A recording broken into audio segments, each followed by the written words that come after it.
Darling. Oh. Hi, Nicky. I'm sorry I left before you did. Maybe you went downtown too soon. Maybe. I just got very, very upset when you mentioned Nikki Smith. She seems to be a very irrelevant part of my life right now, and it upset me. Yes, I noticed that. Would you like some tea? It's fresh. Thank you. You know, I ran into Cord downstairs in the Banner. In fact, he gave me a lift home, and I was very, very grateful for the chance to talk to him. It's the first time I've talked to him, of course, since he found out about the two of you. I must say he's a very bright, sensitive man, and I think you should be very proud to have him as a son. Well, he's a very nice fellow. Yeah, I think in time he will definitely come to accept you as his father. I certainly hope so. What's the matter with you? What are you thinking about? Jessica, honey, it's, you know, the kidnapping. Who's got her, how they're taking care of her, and is she still all right? I felt that I needed to talk with someone, so I stopped off at Larry's on the way home and had a chat with him.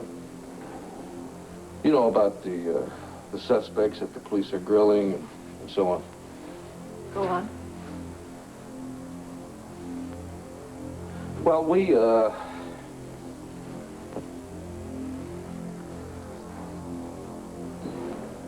all agree that our feelings and whatever are not the issue here. Jessica is finding her safely and immediately. Yes, of course it is. Nothing else matters except that. And so we all felt that if we're going to be responsible about this, then we have to literally investigate all possibilities. And one possibility is that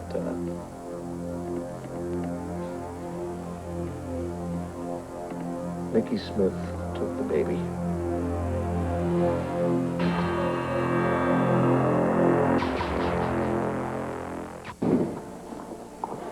Cord, where have you been? I called the Banner and they said you left ages ago. Oh, I'm sorry, honey. I didn't mean to worry you like that. I dropped Vicky off over at Landfair after work tonight. Then I stopped down in the lobby and I saw my ma. Your mom? Yeah. How is she? She's unreasonable. That's how she is, Tina. I can't believe it. She agrees with Clint. She thinks maybe Nikki Smith had something to do with the kidnapping of Jessica. Do you believe that? Well, yeah, as a matter of fact, I can believe it. But I think in matters where Vicky and Clint are concerned, I think your mother should butt out. Why is that? Tina, what the hell are you getting at now? I don't believe I'm hearing you. Sweetheart, we both want the same thing. To find our baby and have her returned to us, no matter where we have to search, no matter where the search takes us. And you think the search leads to me? I didn't say you. No, you said Nikki Smith. But Nikki Smith is a part of me. Or at least she was. But she's a part that is dead and buried now. And for you to even suggest that she might come back hurts me more than I can possibly tell you. Can we please discuss this calmly? Calmly? You're my husband. You're supposed to believe in me. I do. No, you do not. Or you wouldn't have even suggested this. Well, I have news for you and for everybody else out there. Nikki Smith did not come back, and she did not steal my baby. Believe me, you've always been my rock. I still am. No, you are not. You are turning on me. Now, that's enough. Nothing, and I mean nothing, honey, will ever make me turn on you. Fine. Then forget about Nikki Smith. Forget she ever existed. I can't. Certain circumstances have come to light that forced me to consider the possibility that we are dealing with Nikki Smith. What certain circumstances? What are they? Just take my word on this. No, I will not. If I'm accused of something, I have the right to know what the reasons are. This isn't easy for me to say. This isn't very easy for me to listen to. Clint, what certain circumstances? Nothing has happened that would have brought Nicky back again. Me and Cordero. Why would that bring Nicky back? Honey, you had just given birth to what you thought was my first child. And then Maria informs you that I have another child, a grown son named Cord. That's not just a shock. That is the kind of news that could trigger the return of Nicky Smith. Tina, are you saying that my ma has got something against Clint and Vicky? Well, no, she certainly doesn't have anything against Clint. In fact, I don't really consider her a disinterested party as far as their marriage is concerned. And what are you implying in that, huh? Well, Clint and your mother were in love when they were kids. I mean, you're the living proof of that love. Tina, that was a long time ago. Now, come on, my mom's got her own life now, and so does Clint. No, but she's all alone now. It would only be natural for her to maybe secretly hope that Nicky Smith would come back again. That way, if Vicky and Clint's marriage fell apart... You are unbelievable. You know that girl? Cord, I'm just trying to explain to you why your mother couldn't possibly be objective about this. Objective? Tina, you're accusing her of being a common homewrecker. I didn't say that. That's what you meant, though. Cord, please, I didn't mean to say anything bad about your mother, all right? It's just that I think all of us should go a little easy with this whole Nicky Smith thing. Tina, you're the one who started this whole Nicky Smith thing. Oh, now, wait a minute. That's not fair. I only started because I saw that red-haired woman in the hospital nursery. Oh, yeah? And you put two and two together and you came up with Nicky Smith, right? Well, good. Now you've got everybody believing. Okay, My mom, I'm sorry I ever brought it up, all right? I am. Let's just forget about it, honey, because I missed you so bad, and I'm tired, and I'm so hungry, and couldn't we just forget about everybody else and have a nice dinner, just the two of us? All right. I'm kind of hungry myself. But I do want to call my lawyer over in El Paso and make sure he knows that you sent that letter today. I want to tell him how important it is to me that he gets moving on this. You know, I want to find out if Asa was behind all that inheritance stuff, and if he is, I'm going to make sure he gets all that money back.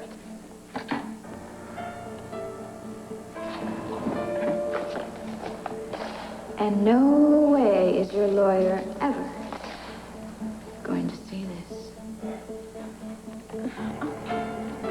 Honey,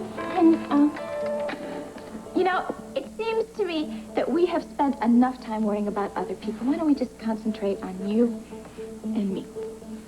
You know, you're not making this very easy on me. You know, we can have just a real nice, quiet little dinner, just the two of us.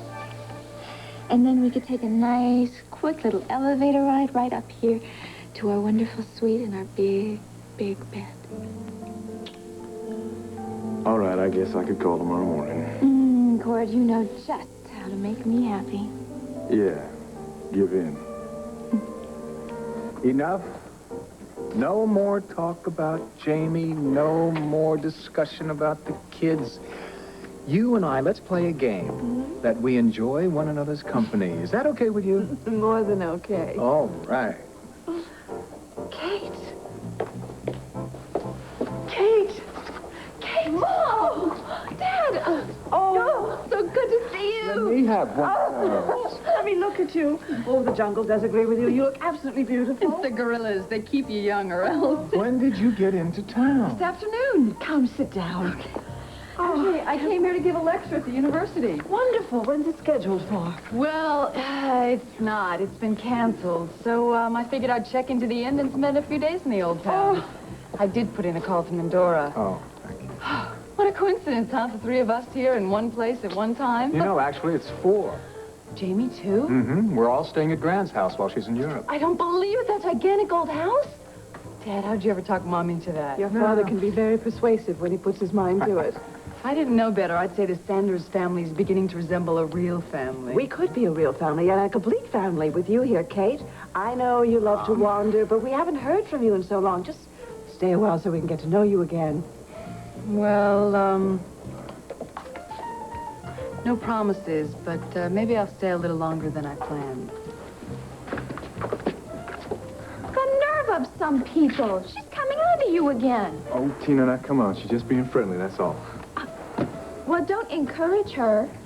Tina, why are you getting so bent out of shape about a little smile and a wave? Come on, how many times have I walked into a room with you on my arm and every man in the room just stopped where he was and looked at you?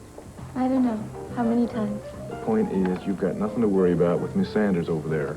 Besides, she's got nothing going for her. So all she's got is big, rich name, a lot of money, a lot of looks. Are you trying to get me upset? Of course not, Tina. I'm just trying to cover all my bases here. Because if I find out that money came from Asa, I'm just going to have to give it back to him. Then I'm going to have to find myself a rich girlfriend to keep me in the lifestyle to which I've become accustomed. I don't find that very funny. What's the matter, Tina? Don't you like jokes? Not when they're about our future. Besides, you're not going to have to give back the money because I am positive that Asa has nothing to do with it.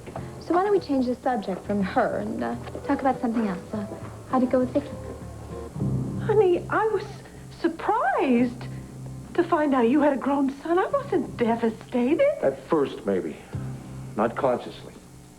Now you're going to psychoanalyze me? I am trying to help you. Then stand by me and believe in me. Good God, you have Tina's word and a few strands of hair from a wig. And from that, you are jumping to the incredible conclusion that Nicky Smith came out and stole our baby? Do you think I want to come to such a conclusion? Sweetheart, every instinct, every fiber in me wants to deny the possibility. Then deny it, because I am telling you it is not true. Please, if you love me, believe in Damn me. it, Vicky, it's because I love you that I have to tell you what I'm feeling, what's going through my mind. I am terrified. Not just for you, but for Jessica. Don't you think I am? Yes. And honey, that's why we have to give some credence to something Larry said. Another expert opinion. Oh, wait a minute, listen to me. What if Jessica were taken somewhere and abandoned? Stop that. What if Nicky took her somewhere and left her? What if she is cold and hungry and crying? Stop it! What are you trying to do to me? Stop that! Question? Oh, I'm sorry, Mom, you were saying? Just that your grandmother's house, as you so delicately put it, is gigantic and there's always room for you. Oh, I don't think that's such a good idea. Why don't you try it? Your brother's agreed to it. Oh, really? How much do you have to pay him? I resent that, young lady. She's on target there, Charles, let's face it. Oh, then Jamie's still the same lovable brat he always was? I'm afraid so, except I'm a little more worried about him than usual. Why? What's he done now? Well, nothing to really be concerned about. One thing he has done is he's stopped his wandering around the world, which is a little more than I can say for some people. Dad, I can't help it if I love to travel. The Aborigines of New Guinea are not the only fascinating people in the world. If you look around, you'll find something very interesting right under your own nose. Maybe you're right. What can you tell me about that garish specimen over there? Tina Roberts? Well, you might find her in your anthropological studies under predator. I don't know. I have another word for it, déclasse. And I think her cowboy husband falls in the same category. Oh, Dad, you haven't changed a bit. Still the same incurable snob. But you'd promised you'd wait till morning. But, honey, I want a nice, relaxed dinner with my husband. Well, maybe your husband would be a little more relaxed if his lawyer in El Paso was looking into that inheritance thing. He will once he gets the letter, but now can't you forget about it just for one night? No, Tina, I can't. Because even the fact that I'm paying for dinner tonight reminds me of, well, maybe I'm using Asa's guilt money to pay for it. Excuse me, Mr. Roberts. Your mother just called the front desk. She said she'd like to see you up in her room. Oh, great. Thanks a lot, Dan. I know what she wants. Well, maybe you better go and find out. Yeah, I won't be long, honey. Oh, honey, that's all right. Anything to get you out of her eyes for a little while. Now, honey, you're just going to have to get used to sharing, that's all. See you later. Bye-bye.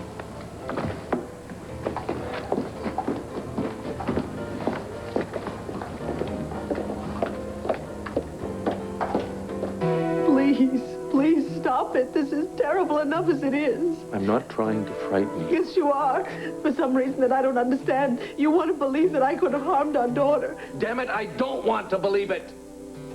But, honey, you're not telling me anything. You're not saying anything that will ease my mind. But why should I have to say or do anything? Clint, I'm your wife. I'm Jessica's mother. Do you really believe that I went into her room and stole her out of her crib in the dead of night and left her God knows where? What kind of a monster do you think I am? I'm not accusing you. It's Nicky Smith. No. Honey, in a lot of ways, Nicky Smith is a monster. She could have stolen our baby. And she could have taken her somewhere and left her and returned to Landfair and to you, and you wouldn't even know what happened. It didn't happen. But what if it did? Try to see it the way I am seeing it. Try to understand why I'm going out of my mind with worry. Clint, there is no Nicky Smith. We don't know that.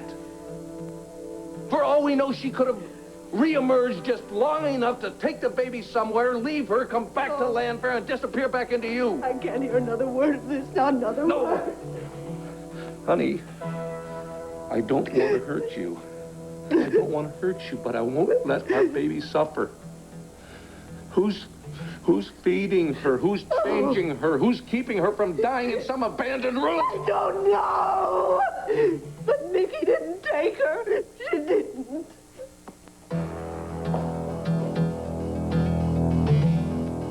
Got him, but I'm sure he has time for me. Guess again. After everything I've done for you, Asa. And what the hell was that? Look, now that Cord knows that you are the one responsible for keeping him from his real father for all these years, you know what else he's starting to think about? I'll give you a hint. He's starting to think about 2,000 acres of prime Texas real estate that he inherited after Al died. You're saying Cord knows I'm behind that? I'm saying he's thinking you are. He even wrote a letter to that lawyer in Texas, the one you hired to take care of those 2,000 acres. And you know what? You would be in real trouble if I had not ripped up that letter, so you better figure out some way to cover up your tracks before Cord figures out that you are the one responsible for giving him that money.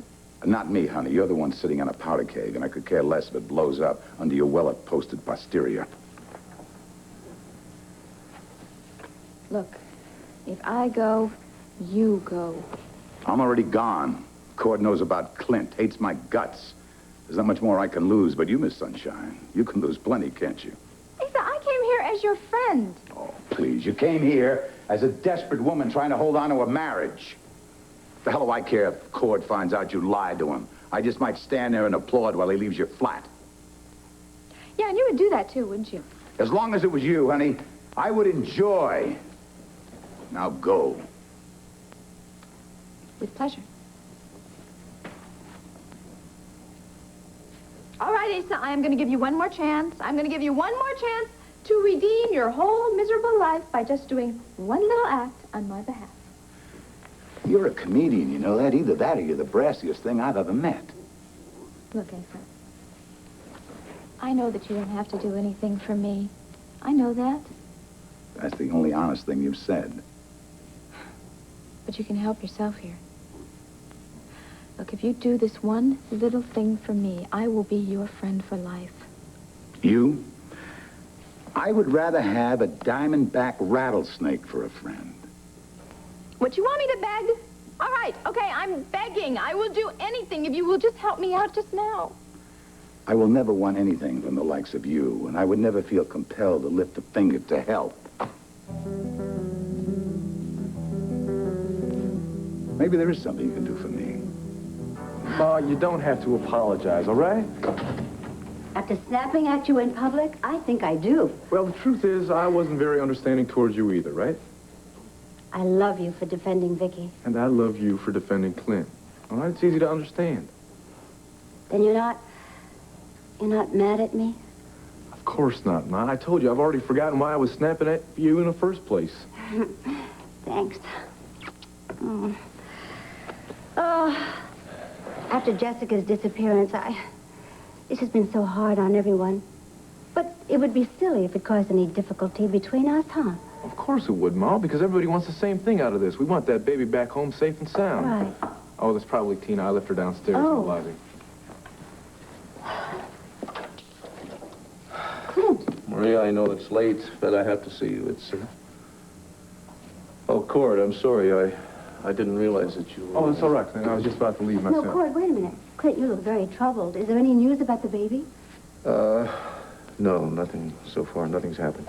Look, Clint, I want you to know that I'm on standby here, day and night. If you ever need a thing, you just give me a call, huh?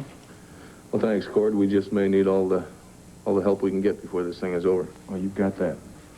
Take care, huh? Uh-huh. Good night, son. Bye-bye, Mom.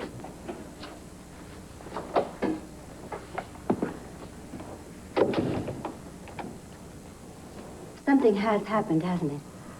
I only wish I knew what has happened. That's why I have to talk to you, Maria. You're the only one that can help. Well, I'll do whatever I can. Well, I need details. The way Vicky was talking, the way she was acting, the night Jessica was kidnapped. The night you told her that Cord was my son. Doesn't it seem a little strange to you? He goes up to the elevator and his wife runs right for the door. It's no stranger, Kate, than you being more concerned about some cowboy than you are about your own parents whom you haven't seen in a year. Charles, you know Kate has always had a passion for the primitive type. Shame she can't get interested in someone a little more civilized. Ooh, civilized. You mean like the Republic of Mandora? After the revolution that nearly took place there, I'd say the jungle is an infinitely more civilized place. She got you there, Charles. And you are now an expert in international politics. Well, I don't carry around a briefcase filled with secrets, but I do try to keep up with the news. And what is your assessment of the present crisis in Mandora? Just that a self-promoting gangster named Colonel Dimitri tried to seize power and failed. They say he's probably seeking asylum in some neutral country. I didn't know that. Is it true? Possibly. See what I mean? He has all the secrets. In the jungle, there aren't any. You know who your enemies are and your friends. Charles, I didn't Kate? Uncle John! I don't believe it. I didn't know you were in town. Join the club. Oh, that's my favorite niece. Your only niece. Yeah, but still my favorite. You know, I expected to see you with vines in your hair and a bone through your nose. You're still as gorgeous as ever. And you're as big a liar as ever and twice as handsome. That's because he hangs out with the primates. That's why you have a natural rapport with him. Gee, thank you, Charlie. John, I'd ask you to join us this evening, but I know you've got other plans. Not anymore. Don't tell me a lady stood you up. Well, let's just say we parted on mutually lousy terms. Oh, you and Dorian had a falling out. I'm crushed. And who is Dorian? Darling, I think that these two need to catch up on a lot of conversation, so why don't we give them a shot at that? What do you What say? a good idea. That is, you and John have a very nice conversation if, on one condition, you come for breakfast tomorrow morning I at the house. wouldn't miss it. Good. All right, till tomorrow morning then. Welcome back. Thank you. Okay, we'll see you later. Oh, my briefcase. I should cuff this thing to my wrist. What's in there, Charlie? Top secrets? Yep. He's not telling, are you, Dad? Wouldn't be secret if I did, would it? Good night.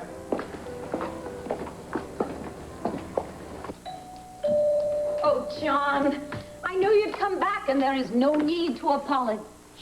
A very pleasant good evening to you, Mrs. Lord. Why, Colonel Dimitri, what are you doing here?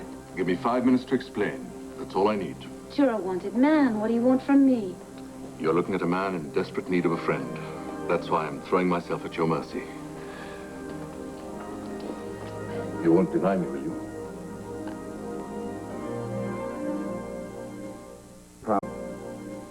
Problem in El Paso. You're going to have to do something for me in return. Well, you have to tell me what it is. I'll tell you when the time is right. Right now, you get friendly again with Pamela. Wait a minute. You want me to spy on your wife? I'm asking you to do what you said you'd do. Anything and everything. Cozy up to her. Find out what's really going on between Pam and Pete O'Neill. I can't do that. Pam is my friend. Well, I mean, sometimes she is, and I don't want to go poking around in her personal life. Would you rather have your husband poke around in yours? You do this, Tina, or you'll slowly drift in the wind. Now make up your mind. And you'll never tell Cord that we had this conversation? And you don't tell Pamela. Since she's asked for the divorce, it's every man for himself. Oh, divorce. Yes, I think that's probably the ugliest word in the whole English language. Oh, all right. All right. I better get going. Cord finds I'm gone. I'm gonna have to come up with another lie. Well, I'm sure you'll find a way. You always do.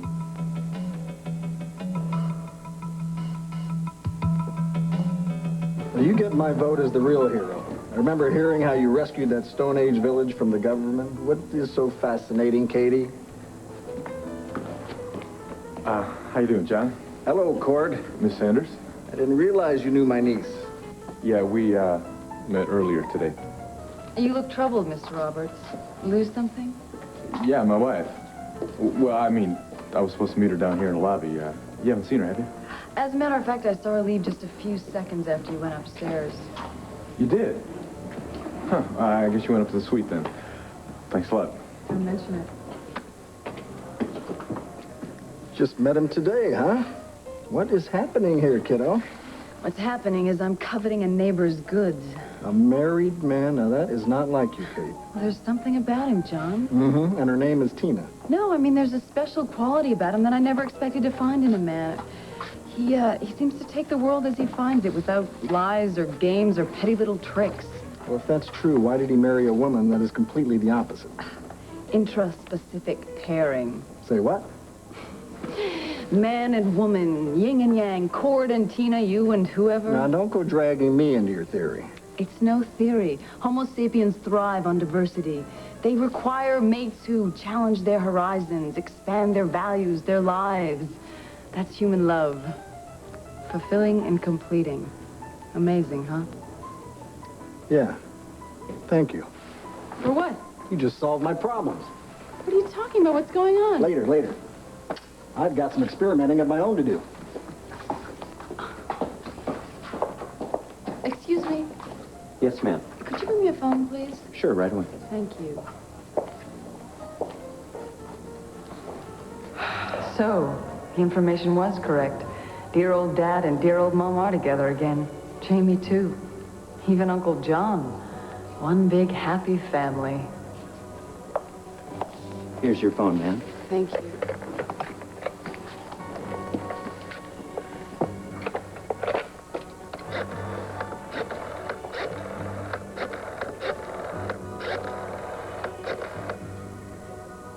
Hi, it's me.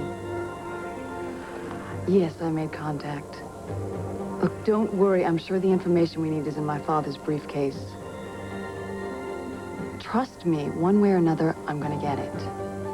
Please, Mrs. Lord, in the name of liberty and justice, grant me a sanctuary. You mean you want to stay here, in my home? Only for a day or two. I don't care if it's just for a peanut butter sandwich. The answer is no. But, Mrs. Lord, the last time we met at the Sanders mansion, I could have sworn we were kindred spirits. That's before I knew what kind of a spirit you were. I have just been released from prison myself. I told you that. I can't afford to be mixed up in anything remotely illegal. Of course not, but let me assure you that... Please, Colonel, all I know about you is that you tried to stage a revolution, take over the government in Mendora. It failed, and now you're a wanted man. You cannot stay here. Then where would you have me stay? As one who has known injustice firsthand. And please, don't appeal to my sense of compassion, because my sense of survival is going to win out. Goodbye. Ah, yes. Very well. Mrs. Lord, as a journalist, can you resist having an international fugitive in your own home? I most certainly can.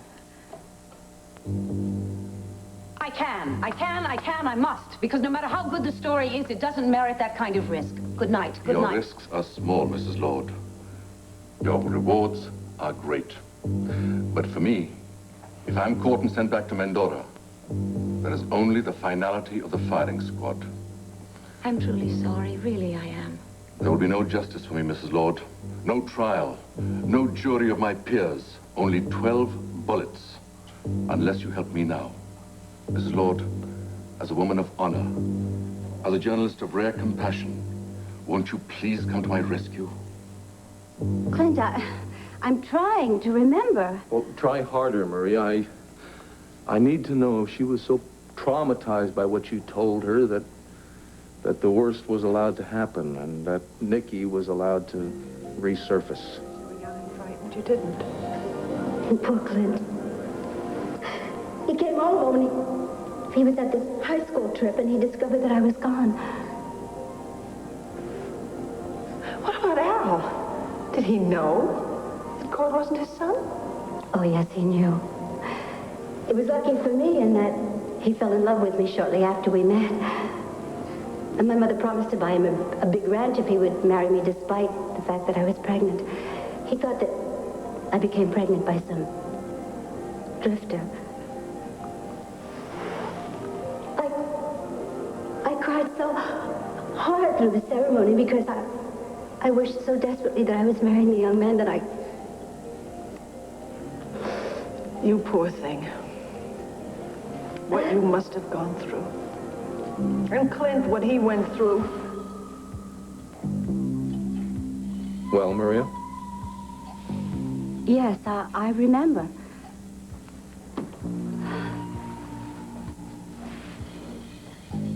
Vicky was very upset when I told her. She seemed like she wanted to cry, and at first I thought her sadness might be for you and me because of what our parents had done to us. But now that I think about it, she may have been thinking about herself and your baby. Because Jessica wasn't my first child after all. You don't think that this would cause her to resent the baby? That she might see Jessica as some sort of wedge between you? I didn't consider that until now. You know, after I told her about Cord, she whispered Jessica's name, and she looked so sad.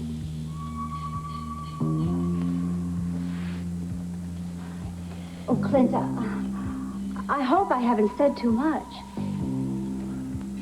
No. No, Maria, I appreciate your honesty. Thank you for telling me the truth. Good night, Clint. Good night, Maria.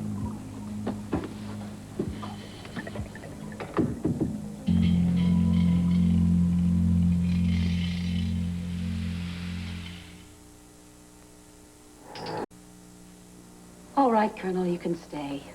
Oh, Mrs. Lord, you're an angel. Just overnight. One night. A night for which I shall be eternally grateful.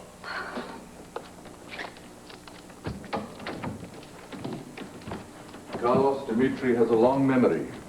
I will never forget this act of kindness. Oh, no. Do you suppose that you were followed? Well, one can never be sure. This is all I need, a firing squad built for two. Come. Down the hall. First door on the right. That's the guest room. Hide.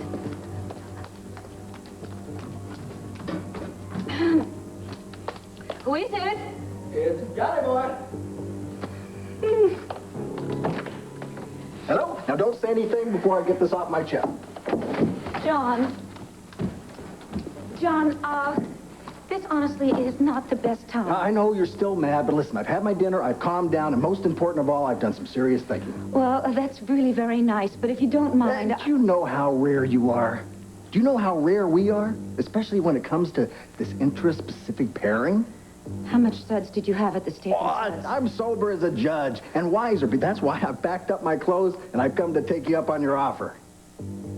Yeah. Now, listen, I am not saying that I'm ready for marriage, but I'm willing, make that anxious, to take it one night at a time. All right. Make that one day at a time. Or 1 week, hell, whatever makes you happy. Dorian, aren't you going to say anything? I'm really not up to it tonight. How's that? I have a headache. I mean, I really have a headache. And I'll call you in the morning, okay? We'll talk. You'll call me in the morning. You asked me to make a lifelong commitment, and I struggle with that decision and come over here with my clothes and take you up on your offer, and you tell me we'll talk about it in the morning? I was hoping you'd understand. Good. I understand, all right. You, lady, ought to be put under a microscope with tiny pins stuck through your tiny little heart. I think the world of you too, John. Good night. Yeah. Good night.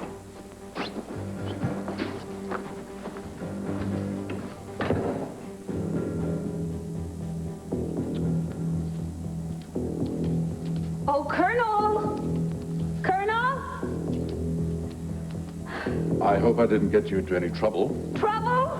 Trouble? I have just pushed the man I love out the door. Put him out like he was a cat for the night. And you say trouble? Oh, dear. If you're feeling particularly lonely, perhaps I could make it up to you? Colonel, don't you dare.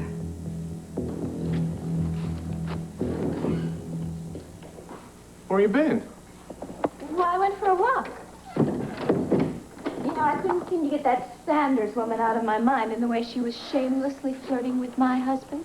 So, I decided to go for a walk rather than throw my drink in her smug little face. Tina, why are you reacting like this? Because I love you and I don't want to lose you. And as far as you are concerned, I am hopelessly jealous. Well, you don't have to be jealous. Because I'm a one-woman man, and you're my one woman. Well, I'll tell you what. Why don't we just forget about her? And we'll go have that dinner you promised me. Oh, that sounds good to me. Oh, but wait, I do want to call that lawyer in El Paso again. Again? Yeah, I called him downstairs in the lobby when I was waiting for you, but the line was busy. Now, just hold on. Honey. Listen, I am starved, and not just for dinner. So couldn't we just go down there and have a nice, quick little dinner, just you and me, and you can call El Paso in the morning?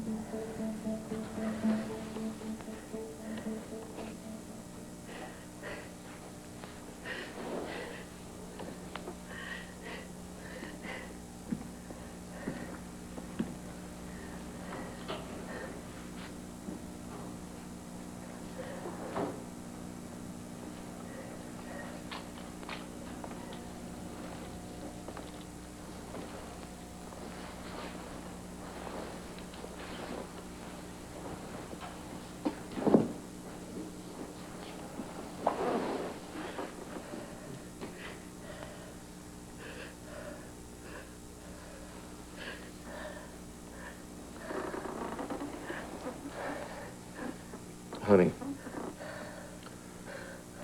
if there is the slightest chance that Nikki kidnapped Jessica, She didn't. we have to know for sure. And we have to find out where she's hidden the baby. Now, that only leaves us with one alternative.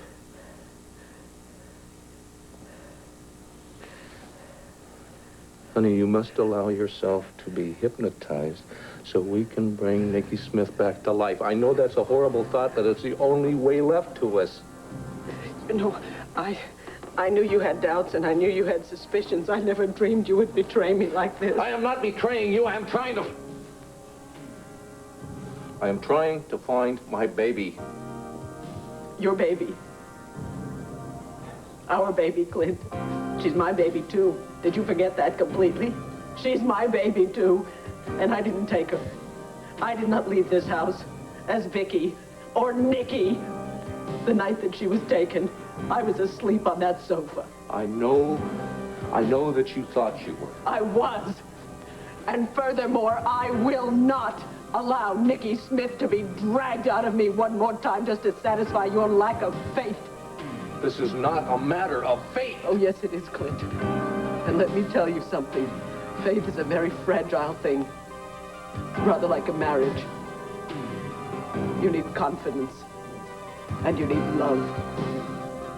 And if you take that away, you have nothing. Vicky. Vicky, wait. Lord, I slept like the proverbial baby. And you? I slept like a very nervous baby. I kept being afraid federal agents were going to come bursting in the door searching for you. Some may think of me as a dangerous fugitive. But you, Mrs. Lord, I'm sure you see me as the patriot that I am. All I can see is that I showed the man I love out the door so that you could hide here last night. If there's any way I can show my gratitude. Yes, you can. You can keep your end of the bargain. You can pack up your medals in your old kit bag and hit the road before John Russell comes back. Well, I guess you've got a lot better things to do than to waste your mornings with your Uncle John, huh? No, I'm glad you called, Uncle John. With Dan preoccupied with his trial, friends are in short supply these days. Yeah, friends like, what's her name, Jeannie Johnson? I hear she left town in a hurry. Is that right? Jeannie Johnson. I don't know anyone by that name. Come on, Jamie. I'm not trying to check up on you and your girlfriends. The girl, whoever she is no friend of mine. There must be some sort of mix-up. You know who I'm talking about? She was Dorian's roommate at Statesville Prison. So? So, until she was with you at the Waterside Inn, she was planning on staying in Landview. Then she got a sudden change of heart and took off for Hawaii. I was hoping you might be able to tell me why. What are you getting at? Nothing. It's a simple question, Jamie. Simple hell. I don't know what you're up to, Uncle John, but I've got nothing more to say to you. You're not going anywhere until you answer my question.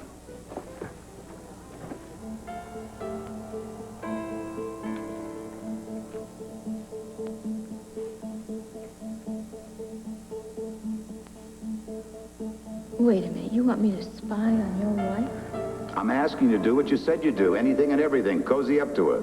Find out what's really going on between Pam and Pete O'Neill. I can't do that. Pam is my friend.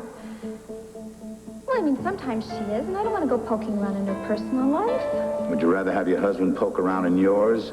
You do this, Tina, or you'll slowly drift in the wind. Now make up your mind.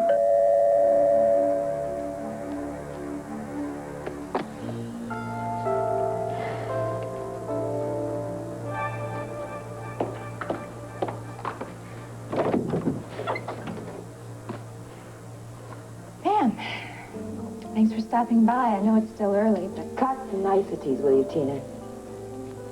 What do you want?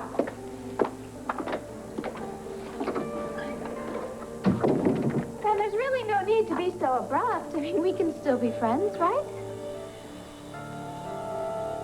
All consider breakfast one of the most important meals of the day. Sometimes it was their only meal. Kate, that's fascinating.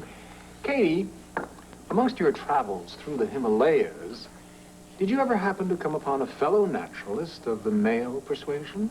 Several, but work is central in my life right now, and I don't have time for romance. You could make time.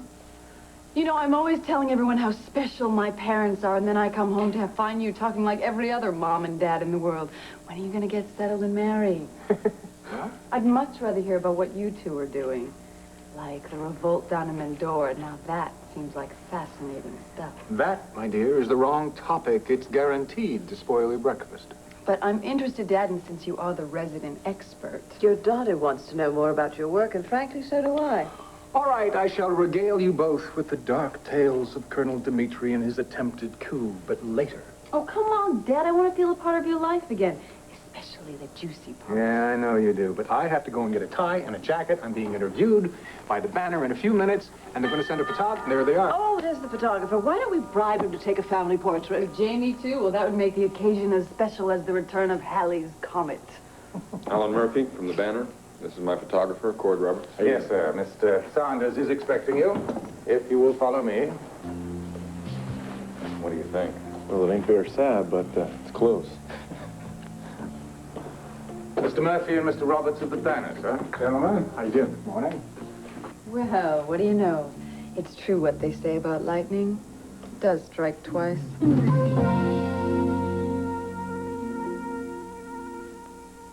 Why do you think I want something? All right. I will admit that I haven't always been honest with you in the past. Oh, really? But I want to make up for it. Pam, you're practically my only friend in Landview. Now, why doesn't that reassure me? Look, I know we can still be friends. I mean, in every sense of the word. You know, once upon a time, Pamela Stewart would have fallen for that, Tina. But Pamela Buchanan has studied with the master of duplicity, and I just don't buy it. Pam, I am your friend. I truly am. I know what you truly are, and I know what you truly want. And would you like me to tell you? Protection. From what? From Asa. Are you afraid that Asa's going to tell Cord all about that pretty little blackmail deal so you could get him all that land in El Paso? Aha. I'm getting warm. Nothing could be further from my... Oh, come on. Stop it, Tina. Now, Clint already knows the truth. Asa has nothing to lose. Why shouldn't he tell Cord about you? Okay, you're right. You're too smart for me, Pam. All right, the reason I asked for you to be here is because I have to ask for your help. I'm glad that's out on the open. And my answer to you is not on your life. But, Pam, you've got to help me. I had to come to you because you're the only one close enough to Asa to get him to listen to you. Boy, this really is not your day. You see, I'm the last person in the world that Asa is going to listen to right now. As a matter of fact, the only way we even communicate at all is through lawyers. Lawyers? Oh, no, Pam. Does that mean that... Yes, we're going to get a divorce. So even if I wanted to, Tina, I'm afraid I can't help you. I'm sorry, Pam. I really am. I mean, I was so busy thinking about my own problems. They must seem so trivial in comparison to yours. Can you forgive me? There's nothing to forgive. Oh, I don't know. I was so concerned with saving my own marriage. I didn't even think about the problems you might be having in yours. Look, Pam, if there's anything I can do. Well, there isn't. Thanks for asking, though. And I'm sorry I was so tough on you. No, I deserve it. No, you're right. Friendship is a friendship. Yeah. So, are you having an affair with Pete O'Neill?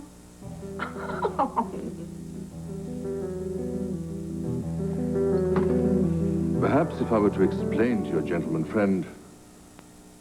Bad idea, no? Very bad idea, yes. He's a private detective. Say no more. That would put an end to my brilliant career. And an end to your story. Colonel... Please, don't say another word. You've helped me, and it would give me the greatest of joy to repay this kindness. The only way you can repay the kindness is for you to leave this morning. If this man is deserving your love, surely you won't be foolish enough to abandon you over so trivial a matter as one night's rejection? He is very understanding and very deserving, and surely you have more pressing things on your mind than my personal life. Is that your charming way of telling me to get lost? Very well, Mrs. Lord.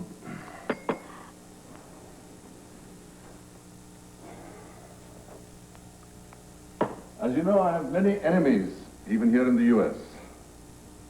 But I will find a sanctuary, wherever it might be. Don't let me keep you. But I will never forget Dorian Lord. Once you become a friend of Carlos Dimitri's, you're a friend for life. You are very kind and very charming. Thank you. Thank you. I am going to go over and see John and see if there's anything I can do to repair his damaged ego. Can I drop you anywhere? That won't be necessary. You've done more than enough, dear lady. I will leave by the back door, on foot. It's best that you're not seen with me, right? Right. Till a brighter day, then. Adieu. Colonel, take care.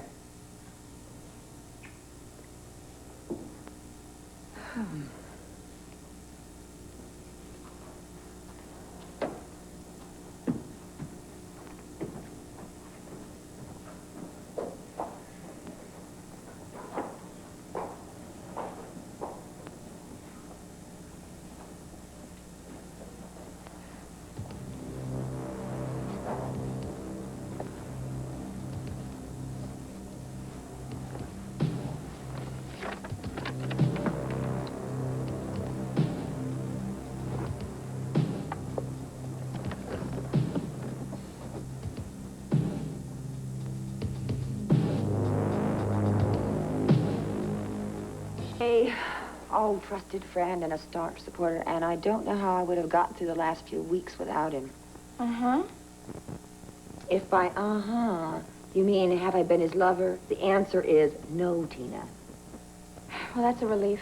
I mean, for you. I mean, because you don't need any more entanglements right now, right? But can I give you just a little piece of advice here? Oh, please do.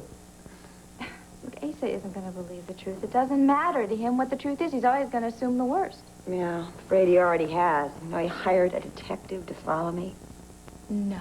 May even have broken into my room to see if he could catch us in bed. Well, can you prove it? No, I can't. But I wouldn't put it past him. I don't think there's anything that he wouldn't stoop to right now, no matter how low. Yeah, it's amazing what some people will do when they're desperate. Yeah, well, you let that be a lesson to you. To me? Yes, you have a real reason to be worried about Asa.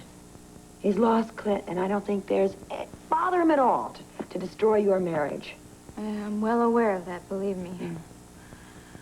Well, I wish there was something I could do to help you out, but like I said, I'm the last person in the world that Asa would listen to right now. So I'm afraid you're going to have to work this one out all by yourself. Yeah, I'm afraid you're right, too. And whatever it takes to save my marriage, I guess I'm just going to have to do it. Am I mistaken, or have you two crossed swords before? Our first meeting wasn't exactly auspicious. There, you see? Now there is something that we agree on. Just my luck that the first person I meet upon returning to Landview turns out to be I believe the word you used was creep. My. There, now I think I'm ready for the camera. Perfect. Why don't you just hold it right there for a minute, sir? Oh, very nice. Okay. All right, Mrs. Sanders, if you don't mind joining the ambassador. love it. Come on, darling. And Miss Sanders, how about you two? Come on, Katie. There you go. Think you could manage a smile? Very nice. Mr. Sanders, if there's someplace private, I'd like to interview Mrs. Sanders along with you. Well, surely. How about the solarium? What do you think, darling? Sure. Follow me, Mr. Wood. Thanks. Cord, why don't you stay here? I might need some more shots later, okay? Great. Katie, pour the gentleman some coffee.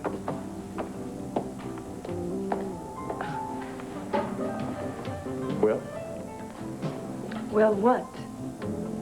never mind, I'll get it myself.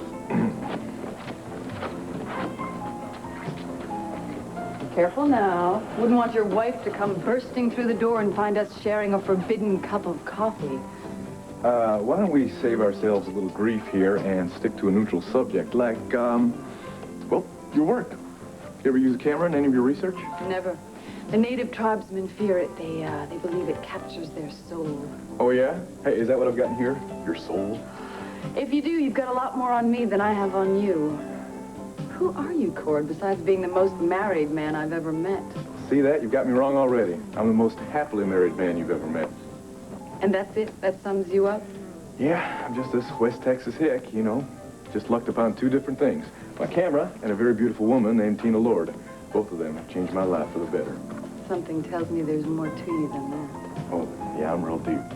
How about you? It's got to be more to you than research notes and fossils, huh?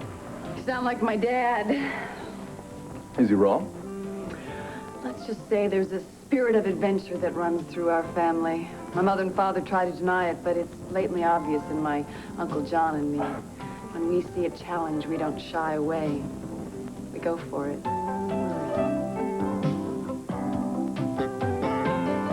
Don't play games with me, Jamie. You were seen with Jeannie Johnson right before she did this big turnaround and flew off to the islands. Why don't you believe me? I don't know this Jeannie Johnson. All right, right now I've got no other choice but to accept your word on it. But you better be playing it straight with me. I am, I swear. Just listen up, all right? Because I am going to check into every dirty little corner of this case. From Vince to the backstreet bar to Jeannie taking off for Hawaii suddenly, and everything I can to find the real killer on this case. And if you happen to get caught in the net, well, that is just too bad. You never have liked me, have you, Uncle John? But I can't believe you're out trying to frame me. I am not out trying to frame anybody. That has already been tried with Dan Warlick, your pal, remember? Hey, I don't need lectures on loyalty. Just so you understand where I'm coming from. Because any man that'll let another man take a rap for him, well, he deserves everything he's gonna get. If you're finished.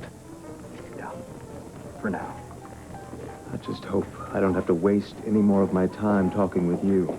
Good day, Uncle. Hello, Jamie. Hello, Dorian. I'm looking for your uncle. Have you seen him? Over there. He's all yours.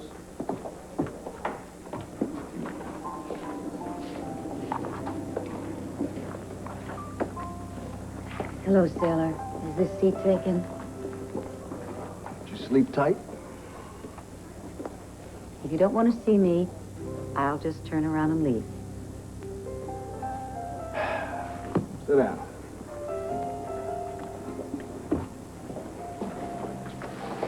So you're not still angry at me? How can I stay angry with you, huh? My sense of humor always wins out. Is that what I appeal to, your sense of humor? Yeah, among other baser instincts.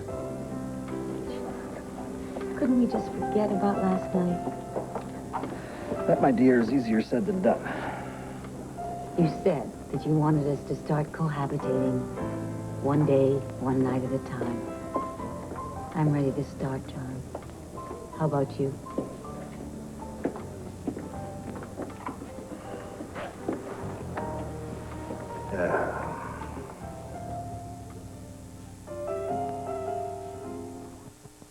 My sinuses are under attack, Sarge. What do you need for sinus pain? Sign off, sign off. What do you need to breathe again? Sign off, sign off. For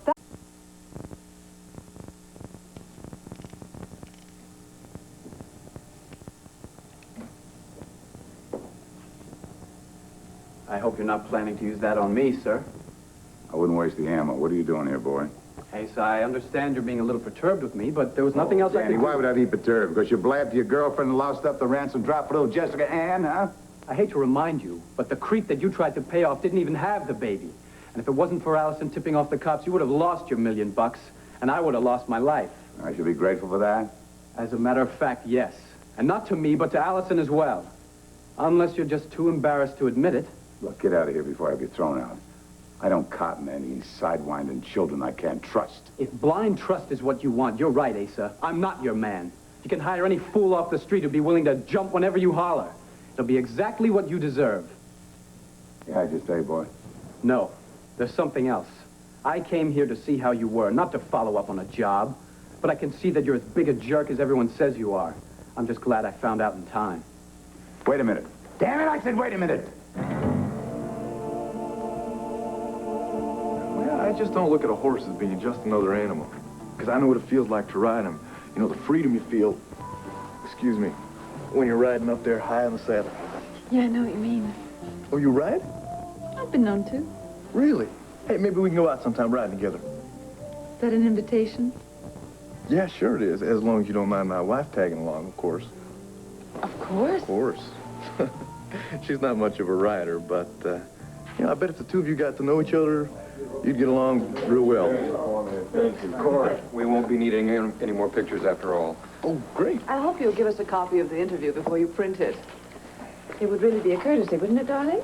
Hmm? Oh, yes, that would be a courtesy. Well, I don't know how Clint Buchanan would feel about that. Well, I could tell you exactly how he would react to that. I think he'd nix it, sorry. Oh, I think the Banner could manage it this time, don't you? Judith, I'm sure we'll be able to work something out later. Gentlemen, if you're finished, I do have other business to tend to. Then we won't keep you. Thanks again, Mr. Sanders. Pleasure. Mrs. Sanders. I'll see you gentlemen out. I'll come with you. Cord was just telling me all about horses and other creatures, weren't you, Cord? Yeah.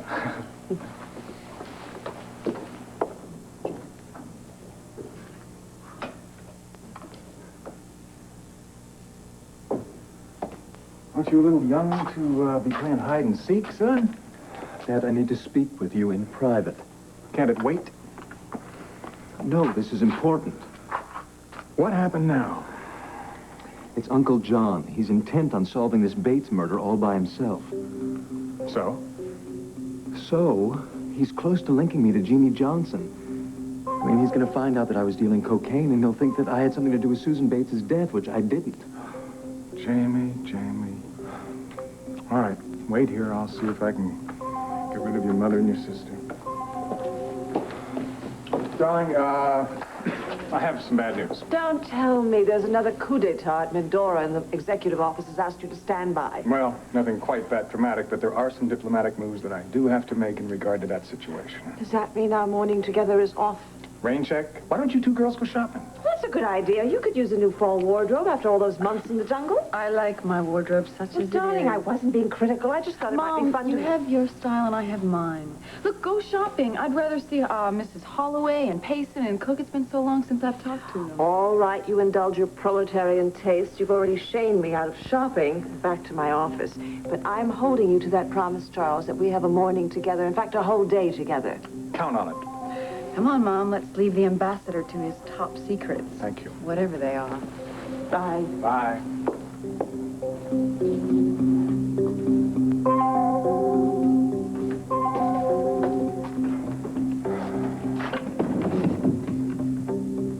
All right, son. Start talking. And this time, I want everything. Now, you're sure you're ready for me to move some of my stuff in? Absolutely. We are officially cohabitating now. One day, one night at a time. No second thoughts, no third thoughts, no delays, no disruptions. No. But I'll tell you, if our nights, one night at a time, are as wonderful as they have been, why, we might be together for years and years and years.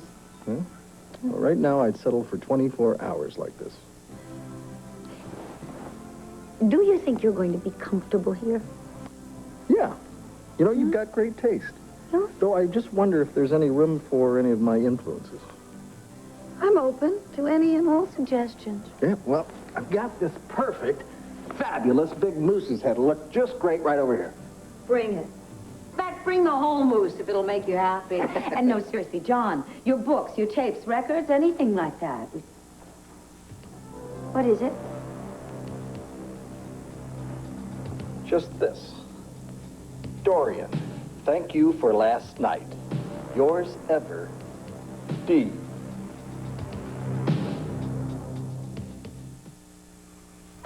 One Life to Live will continue in a moment. My head hurts. Mom can fix that. Baby medicine. Oh, Lord, she's got Uncle John by the nose. That's why he's taken up this crusade. Uncle John is very clever, and so is Dorian. You don't have to tell me that. I guess she didn't believe Jeannie's story about why she was leaving for Hawaii. Does she suspect that you were involved with Jeannie?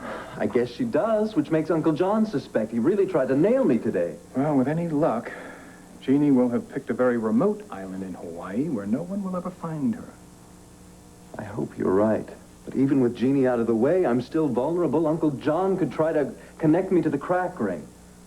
How? If buying and selling was all you were doing. That is all, but there's the back street bar. What about it? That's where Susan Bates was killed, and supposedly that's where the crack ring set up its operation. I know that, Jamie, but what does that have to do with you? I own the corporation that bought the back street from one of Asa Buchanan's real estate companies. Oh, you own it? Dad, it was just an investment. Believe me, I didn't know what was going on downstairs in the basement. I don't believe you. It's true. I knew you and Mom wouldn't allow me to buy that property, so I set up the dummy corporation. But if John checks into that corporation, he's going to connect me to the back street. And then he'll connect you to the crack ring. Jamie, how could you have been so monumentally stupid? Dad, lots of people set up dummy corporations. That's not what I'm talking about, son. Why didn't you tell me about this in the first place? I didn't think it would go this far. The questions and the snooping, I mean. If I'd known, I would have told you from the start. What else is there that you're not telling me now? Were you at the back street the night the Bates girl was killed? No, come on now, were you? Are you an accessory to murder? Dad, I swear, I have told you everything. Now, you've got to believe that. You practically call me every name in the book. Now, here's what I gotta say to you. Bullseye. Sir? Sometimes, mind, just sometimes, I can be a cantankerous, short-sighted old cowboy that stammers at the words, thank you. Ace, are you apologizing? You did save the $1 million. And not mention keeping that creep Vince from making me look like a jackass and risk your own neck. Yes, Danny boy, I'm saying thank you. I guess it's my turn. I'm sorry I said all those things. No, you're not. I admired you for it. You got gumption. Why do you think I'm giving you a job, if you're still interested? Well, yes, sir. Okay. You're going to be my personal assistant. We'll start slow. Train you, polish you up, and you're going to have a bright future, boy. Hey, sir, you just point me in the right direction.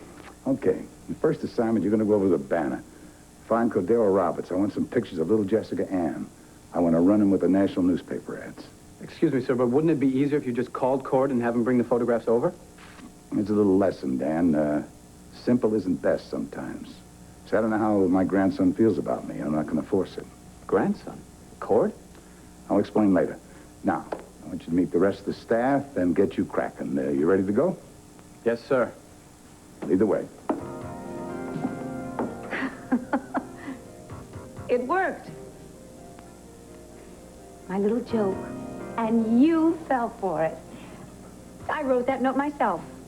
It was my little way of getting back at you for being such a grouch last night. It doesn't take a private detective to know this isn't your handwriting. I had Emma write it. Emma's day off was yesterday. Did I say Emma? What made me do that? I mean the doorman, of course. He... Okay. The note's from Colonel Dimitri. Colonel Dimitri? Yes. Who ran the coup down in Mandora was in your apartment last night? You're making it sound like it's such a big deal. It is. He's only wanted by every free nation in the world, Dorian. Yes, well, if every free nation in the world could have seen him on my doorstep last night, tired, hungry, hunted, every free nation would have given him asylum, too. I don't believe this. I have been turned away a few times in my life, but never have I taken back seat to an international criminal. What, do you think that there was something going on and that the Colonel and I... Come on! I suppose this was a payoff for the donuts and the coffee this morning.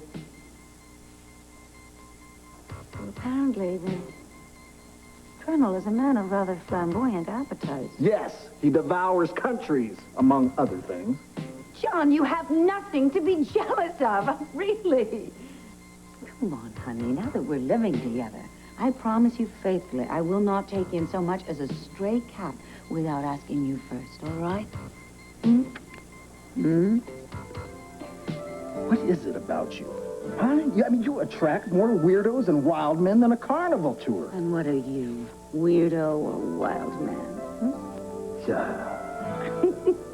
Loving you, I must be both. Oh, sir. Since you love me for my excesses... In spite of them? All right, in spite of them. Would it be all right with you if I, kept the ruby? Here. Hate to make you make a choice between your ruby and me. Oh, if I had to make a choice, it'd be very easy. I would keep the ruby and you.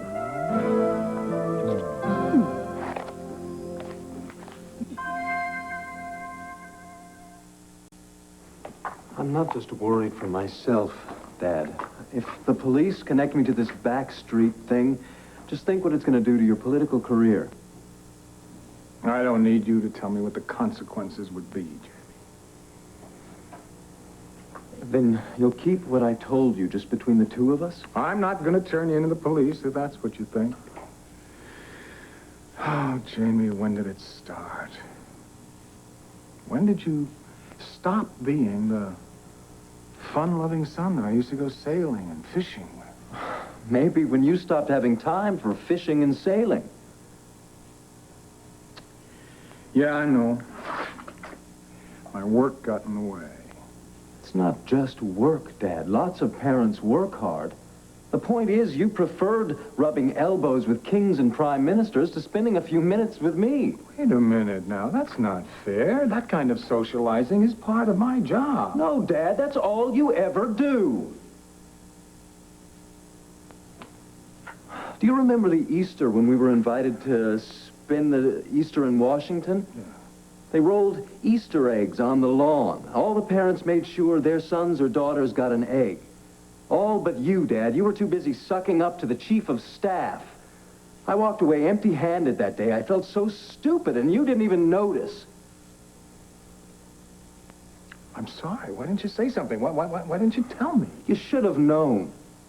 But you never know, Dad. You're just too damn busy to care. Don't tell me I don't care. What about your education? You traveled the world. You've had a privileged position your whole life. Isn't that proof that I care? All that proves is that as a diplomat, you're a hell of a success. But when it comes to your family, when it comes to giving us something money can't buy... Jamie!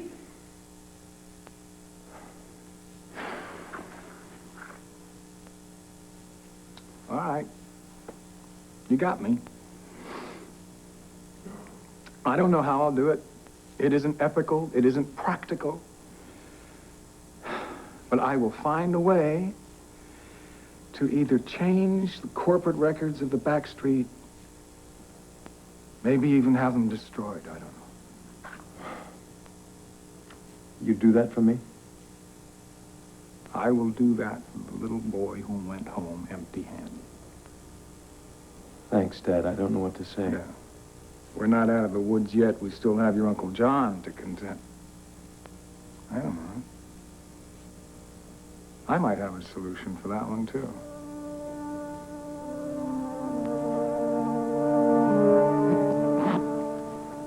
Now, 2 ties, 3 shirts, 2 pairs of pants. I don't know, John. This isn't much of a commitment, is it? Well, my jogging shoes, my headband. Oh, your jogging more commitment shoes. than That that. makes all the difference in the world, and I guess I shouldn't push for much more than that. It's the beginning, a couple of drawers, a few hangers in my closet. It'll do from the beginning, yeah. Thanks. And if things work out, who knows, maybe I'll bring my PJs. Oh, if things work out, you won't need your PJs. I should be flattered. When I think of all the women who tried to get your clothes in their closets and failed. There really weren't that many. How many? Listen, why don't I take this in the bedroom? John, no, really. Stop it. You never tell me anything about your personal life. I don't want to have their names and addresses. All I want is a few interesting details. It's really not that interesting, Dorian. Besides, I prefer to look ahead, not back.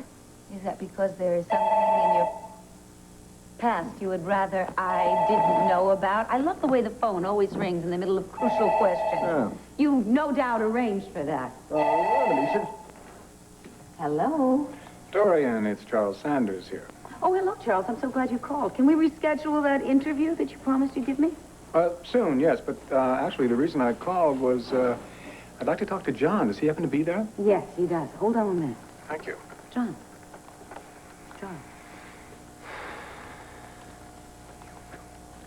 Hello, Chucky. John, I need to talk to you right away. You couldn't have timed it worse, pal. Well, look, I'm sorry about that, but this is very urgent. It's something I can't discuss over the phone, and, well, if you can, I'd like you to come out to the house. It's a matter of national security. And you want my opinion on that? What is this, some kind of joke? No joke, John. This is as serious as I have ever been in my life. I must speak to you immediately. And please don't tell Dorian the nature of this discussion. Charlie, are you pulling my leg? I wouldn't do that, John. Charlie? Set it out. You got me. Something about diplomatic business. I better go check it out. Wait a minute. You can't go now. We still haven't had a chance to officially celebrate our moving in together. We've got tonight, and we've got tomorrow night, and all next week. I promise. Don't worry. Honey, what do you mean don't worry? Can't you at least give me a hint as to what it's all about? Or...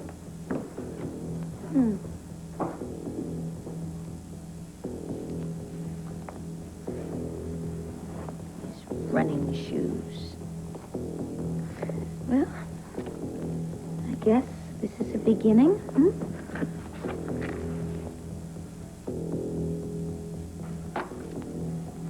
Got your pictures, Asa? Good man. I just wanted pictures of Jessica Ann, not the photographer. Cord insisted that he bring them over himself. Dan told me about your ad campaign to locate Jessica. Those will probably help you. Thank you. I think they will. Dan, I'd like to talk to Cord in private. You can go to lunch. Thank you, sir. Maybe I'm waiting for you to say Grandpa. Kind of stupid, huh? Oh, I got a lot of words for you, old man. But not one of them's Grandpa. If you want me to admit I wronged my son years ago, I admit that. Maybe you and I could have a clean start. You can ask Kevin and Joey.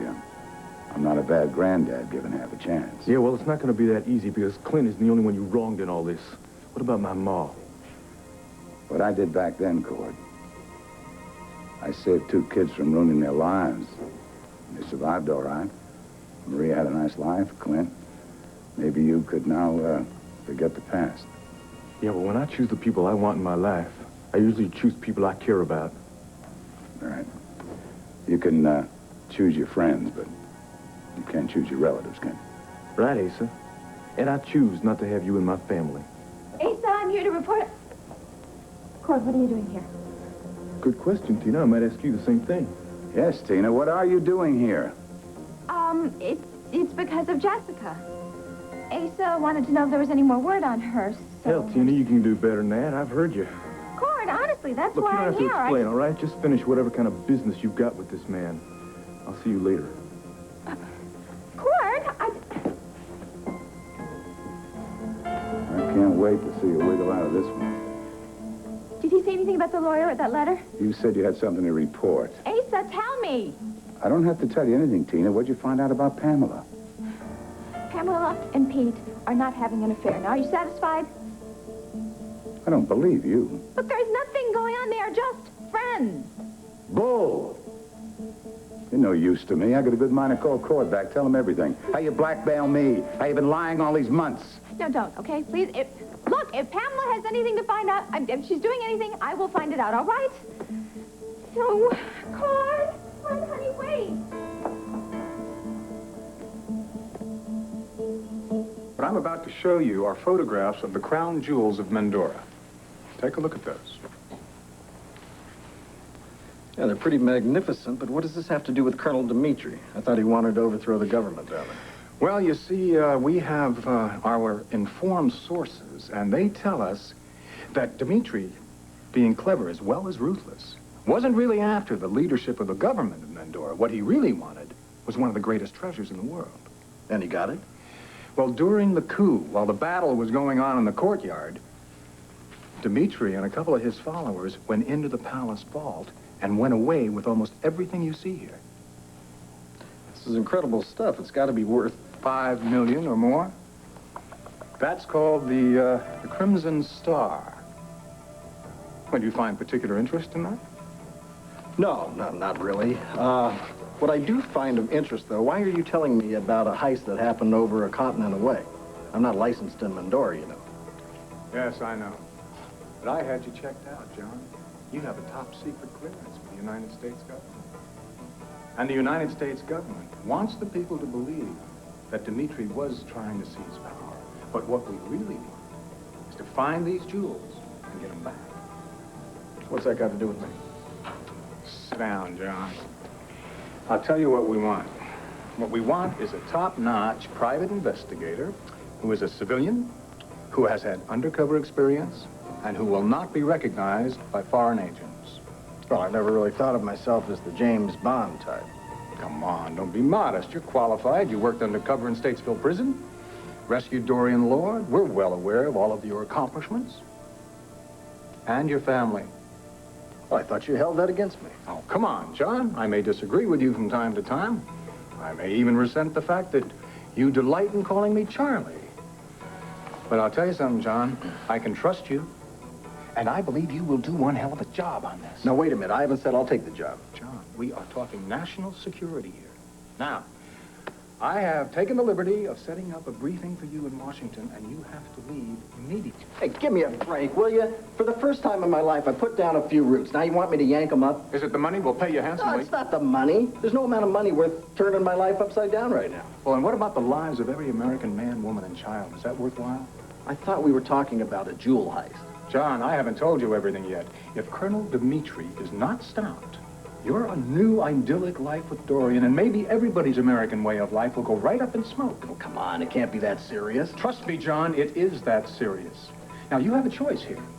You can choose the illusion of security, or you can choose to fight for what every American is supposed to believe in. Save the flag waving, Charlie. Just tell me the rest of it. All of it. I'm telling you, I know that letter was mailed. Well, maybe somebody else in your office received it. Yeah, you bet I could tell you what it was all about. I want a full investigation into that 2,000 acres of prime real estate that my pa, Al Roberts, left to me and my ma. Look, can I get back to you on this? Thank you. Honey, I tried to catch up with you, but you left Aces so fast. Well, I'm real glad you caught up with me, Tina. Because maybe you can give me a straight answer for once in your life. Now, did you or did you not mail that letter I gave to you? I'm glad you called. You must feel as if I've deserted you. No, I'm not your responsibility. I know that you moved in with Mary Lynn and Tom because my apartment was bombed. Oh, gosh, it sure looks great. It's getting there. It still needs some finishing touches, but at least I'm back home again. So, you want me to move back in? Actually, I'm going to be getting another roommate. Jonathan. Oh. So, you guys are really getting serious, huh? Well, congratulations. Thank you. Actually, it's going to be a sort of one night at a time kind of thing. It's okay with me because after a while he'll figure out that he's spending every night here and it isn't hurting him. And anyway. Well, yeah, anyway, you don't need me hanging around. And, well, Mr. Dennison has made it very clear that I'm more than welcome to stay there, so don't you worry about it. But I do worry about you, though. We're going to have to spend a lot of time together, and we've got to make some plans about your future. Well, I know one thing for sure. I have absolutely no interest in going to college. You know, Mary Lynn keeps hoping that I'll catch her fever about it, but I just don't. Oh, don't get me wrong. I do have a lot of drive. I mean, that's the reason I left home. You never did tell me the circumstances of why you... All right. I won't press you. What kind of things are you interested in? What would you like to do in your life? Everything. Too bad I just can't snap my fingers and make it happen, right? Oh, excuse me. Hello, Diane. Hey. Hello, sweetheart. Hello. Welcome home. Thank you. There's something I'd better tell you first. So what's the answer, Tina? Did you or did you not mail that letter to my lawyer in El Paso? Of course I mailed it. What are you accusing me I'm of? not accusing you of anything, Tina. Now, people forget things. Maybe you just forgot to mail that letter. That was the whole reason I went out, remember? Yeah, well, I also remember seeing you at Asa Buchanan's today, Tina. What was that all about, huh? Could it have anything to do with the fact that we might be living off his money right now? Well, Briggs, I'll tell you what. I think Anderson should cover it. Is he free? Good. Sweetheart. You were certainly up and out of the house very early this morning. Well, I thought you were sleeping. I didn't want to disturb you. I know you haven't been sleeping that well lately. Maybe you just didn't want to face me. Maybe you had a guilty conscience, maybe? And your conscience is clear? What does that mean? It means that you might believe Nikki Smith is gone for good, but if you don't try and bring her out through hypnosis, how can you be sure? Why can't you just trust me on this? Because our baby's life might depend on it. Sound cruel? No, it is cruel. My God, Clint. Vicky, I love you. I love you more than anything in this world. You must know that. So you must also know that before I'd say anything like that, I have to believe that it's a possibility. You know, I feel like you're trying to force me into your own nightmare. My own nightmare? My own nightmare? What does that mean? You believe that Nikki Smith came back because I found out that you had a grown son. I mean, yes, it was a shock, but it wasn't that awful. I felt that it was a gift. I felt you had a gift walking around that you didn't even know about. But no, because you fear Nikki so much and are so afraid of what she's capable of, you've decided to hang on to this one shred of evidence, these few stupid hairs from a red wig, to push this issue. And you are pushing me to doubt my sanity when I have absolutely no doubts about my sanity. No, I don't want your arms around me. You don't want to hold two people, do you? What are you afraid of? Honey, what are you afraid of? Are you afraid that maybe hypnosis will prove that you weren't cured, that Nikki isn't gone, and then you're going to have to face that fact? No, absolutely not. Then, damn it, do it! If Nikki Smith doesn't exist, then she can't come out under hypnosis, can she? But at least we'll know. And at least the police can drop that theory. I already know. I don't need hypnosis to prove it. You need the proof. Yes, I do. I do. Because if Nikki Smith is still within you, I want a chance to talk to her. I want to ask her if she kidnapped our baby. And if she did, what did she do with her? Where is she? Now, is that so much to ask? A couple hours with a psychiatrist? How can you say something like that as if I don't love our baby as much as you do? As if my grief over her were any less than yours is? Because I am a father who sees one tiny chance, one small ray of hope that maybe I can recover my daughter. Now, desperate? Quite possibly. Wrong? Very likely. But not to even try? It's pride, Vicky. Pride and ego are making you say no to hypnosis, Vicky, when you should be guided by love and concern for Jessica.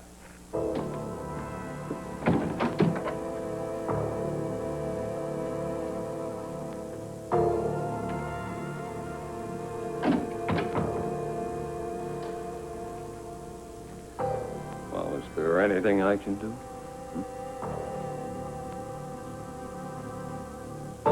Cord, just take it easy, all right? When you're mad at me like this, it really hurts. So just take it out on the post office instead of me, all right? Tina, I'm sorry, but it just really bugs me that lawyer never got that letter.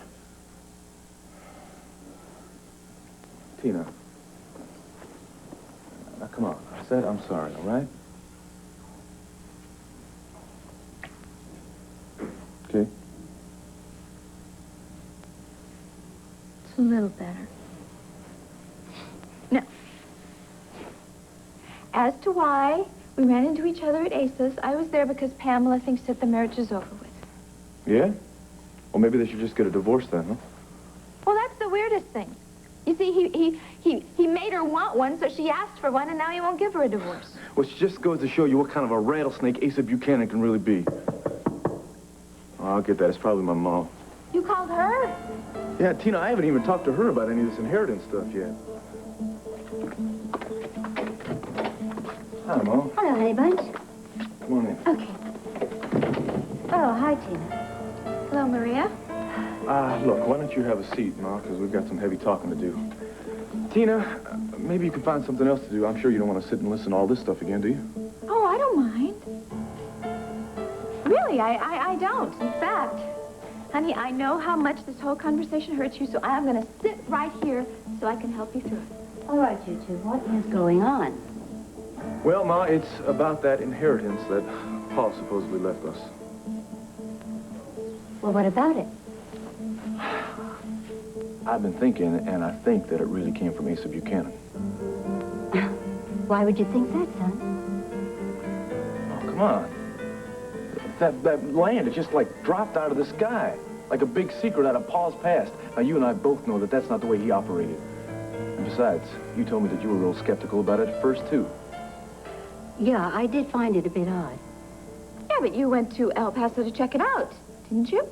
Yeah, but not extensively. Now, you just scratched the surface, right? I mean, you didn't dig any deeper than that. No, actually, I didn't. All right, well, look. I've been trying to get in touch with our lawyers to let them know what's happening here. I wrote them a letter, and I asked Tina to put it in the mail, but I guess for some reason it never got there. Well, the trouble is, I can't go right now because I've got too many commitments at the Banner, and I want to be around for Clint and Vicky if they should need me. But you could go. Well, I could. Well, I mean, I'm not real busy right now or anything. No, Tina, I think you should stay here in case Vicky should need you for anything. So what do you say, Mom? Will you go to El Paso's and will you sit with them and make sure they check this thing out thoroughly? Well, I guess I could. Oh, that's terrific, Mom. And can you go as soon as possible, today even? Well, Cord, I'm sure it can wait until tomorrow. Yeah, I guess it could. Look, I need to be running off right now.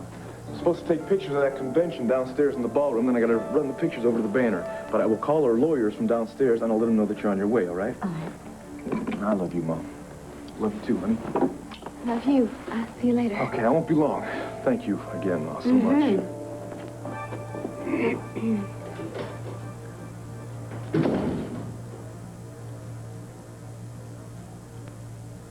You never sent that letter to the attorney, did you, Tina?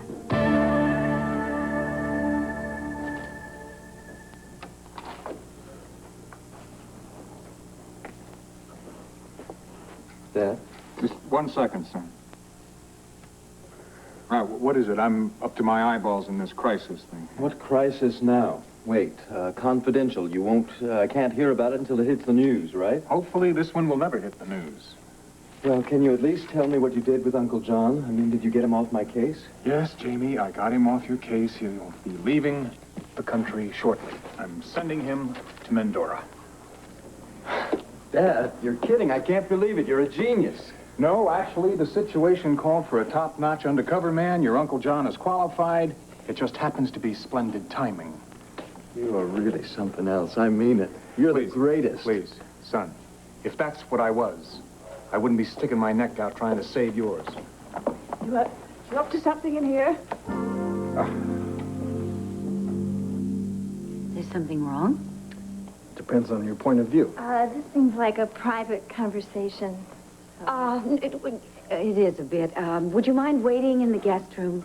Look, I've got a bunch of errands to run anyway, so, I'll see you later. I'll call before I come back. All right. Okay. Thank you. Bye. See you in a little bit. Okay.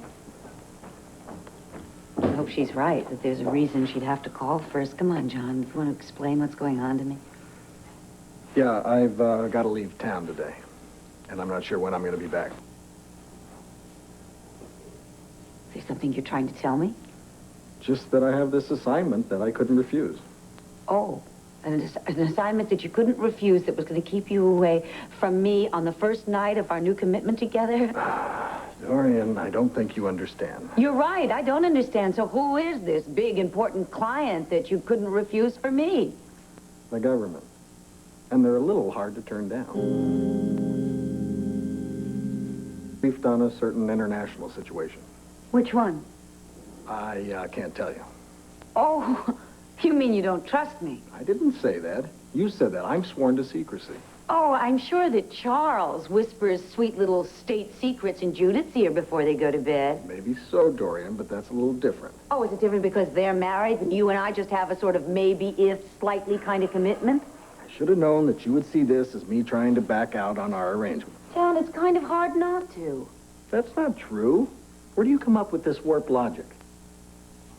Dorian, do you remember we were sitting here on the couch having a fun time when the phone rang and Charles asked me to come over? Yes, I do remember, John. Was that a prearranged phone call?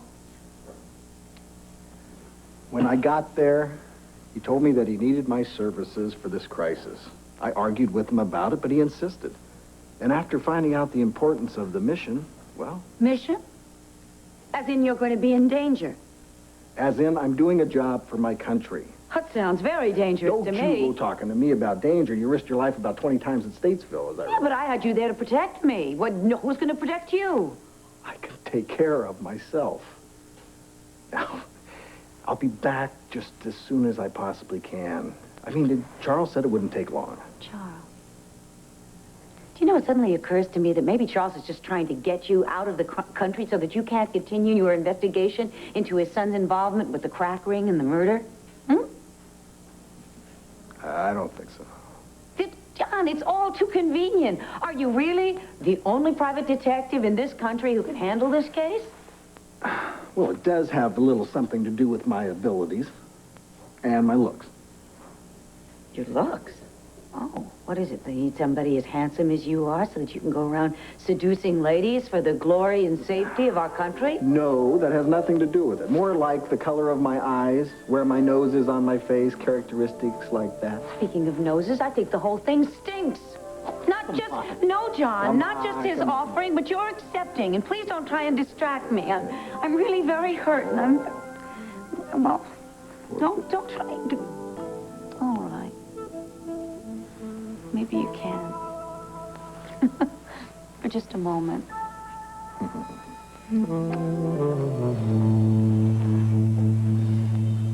Not at all, darling. We were just discussing the crisis in Mandora. I didn't know you were interested in that. Thanks, Mom. What are you saying? I haven't got the brains of a doorknob? I can't understand? No, I just am surprised that you took interest in it. Well, maybe there's a lot of things you don't know about me, huh? Jamie, I'm... Good job, Judith.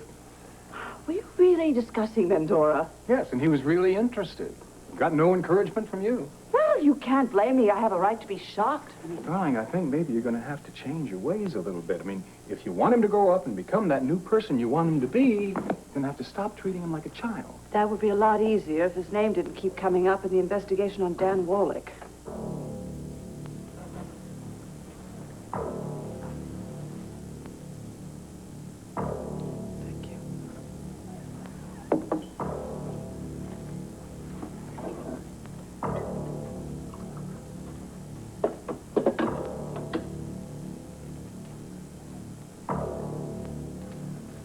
I'm sorry, I don't really know what to say, as you might have gathered from all the silence. And, from the pain on your face. I feel so stunned and so betrayed by my husband. I feel like I should be sitting here sobbing and I can't cry. I feel like he's knocked the very soul out of me. I can't seem to think, I can't speak. I know that I should be thinking, though. Because I know that he loves me. He's proved it so many times. What happened, Vicky?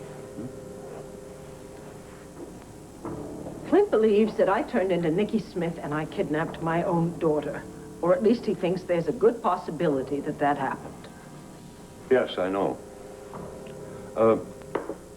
Yesterday, after you left, he argued that I knew nothing about Nicky Smith. He was quite right. He also said that he thought it would be quite possible for Nicky Smith to take your baby. The bottom line, Tom, is that he won't believe that I know I'm cured, that there is no more Nicky Smith. I'm sure you're right.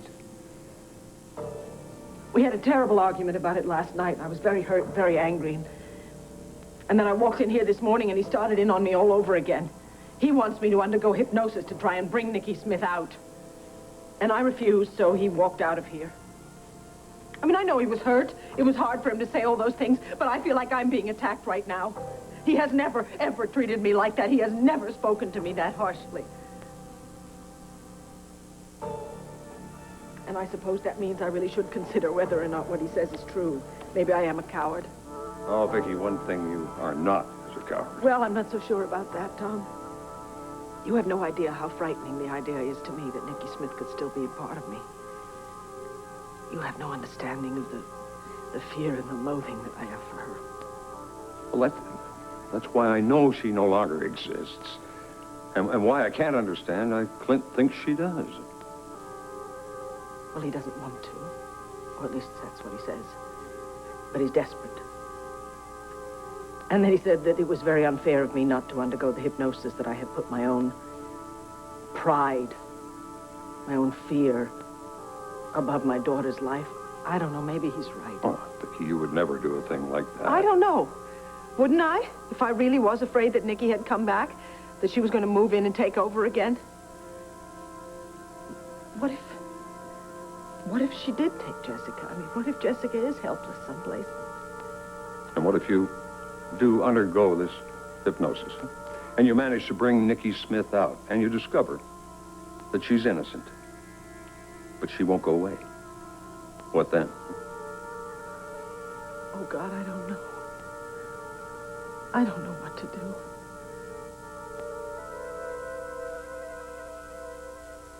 do. Destroyed that letter.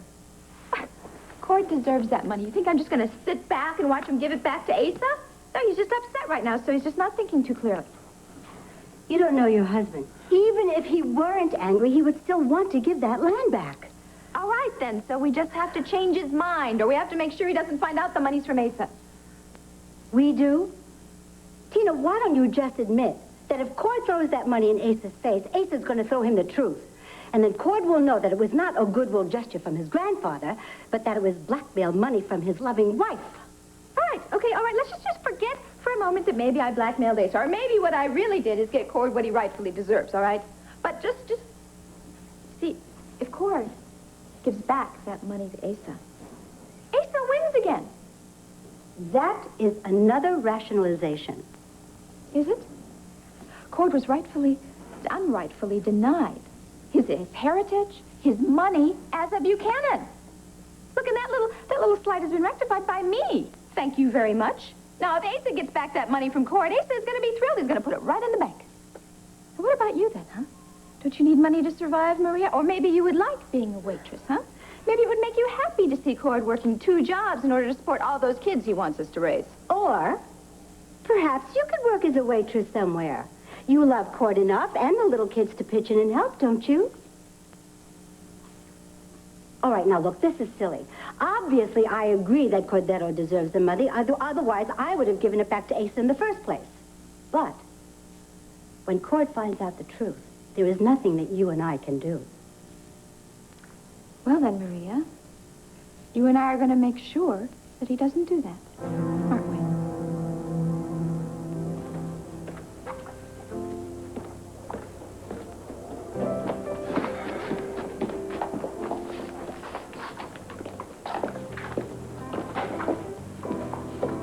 Clint? Oh, Cord. What are you doing here? I was expecting to see you over the banner. Well, I couldn't take it there any longer, and I couldn't face going home, so here I am. Yeah. Excuse me. I'm not sure you're going to want to sit there, Cord. I'm kind of looking for a whipping boy, I think, and I don't think it should be my long-lost son. Yeah, well, if my long-lost father's looking for a punching bag, I'm willing to volunteer. Is it Jessica? No. I want her to do it, and I don't want her to do it. And I got mean and nasty trying to force her to do it. And yet there's a very big part of me that hopes she stands up to me and just tells me to go straight to hell. Clint, you want to tell me what you're talking about here? Vicky, my wife. I insulted her. I did everything but call her an uncaring, unfit mother. What do you think of Clint Buchanan now? Quite a nice fella, isn't he?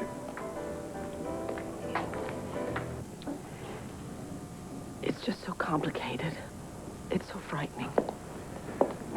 Well, Becky, let's just go over it a step at a time, shall we? Perhaps I can be a little more objective than Clint can at this point. Well, I'm beginning to see that the main barrier to hypnosis is my own feeling that I would be betraying myself, my sense of myself, my self-respect.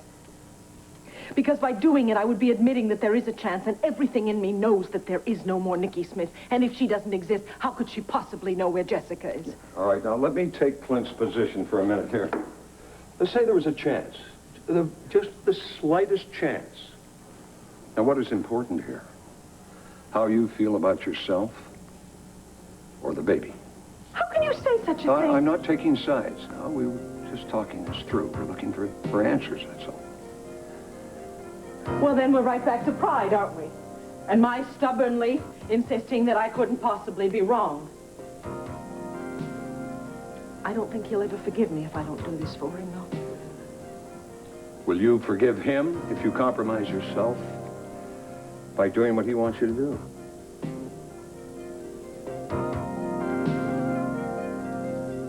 I have any idea what that man went through for me. How he tried to pull me out of Nikki to bring me back. Do you know, if it weren't for his very constant and unwavering love, I probably still would be Nikki Smith. I mean, that man literally went to hell and back for me. I see. So, well, maybe it is worth compromising yourself and doing what he wants you to do. Is that what you're saying? I guess it is. I mean, I know he's going to find out that he's wrong, and he's going to feel just terrible about putting me through all this, but at the same time, I know that he's only doing it because he's desperate. And at the same time, oh, God, if we find out that Nikki does still exist, then we have to know for sure, because then I have to be in treatment. Well, sounds to me like you've made your decision. I think I have.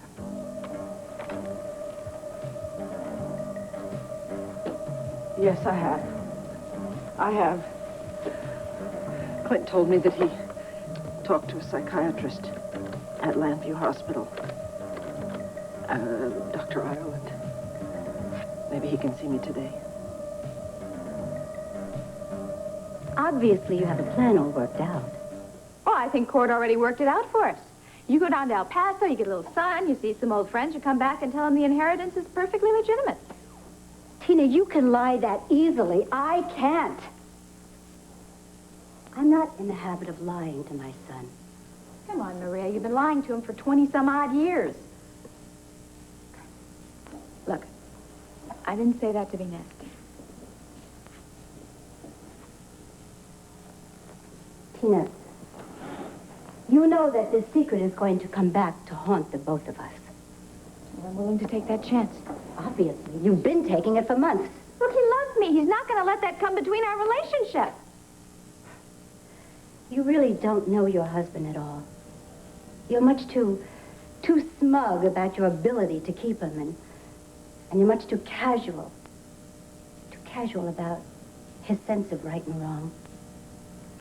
Maria, what we have to concern ourselves with right now is that Cord does not find out. Because if he does, Cord is going to have to struggle the rest of his life, and Asa Buchanan will win once more. All right.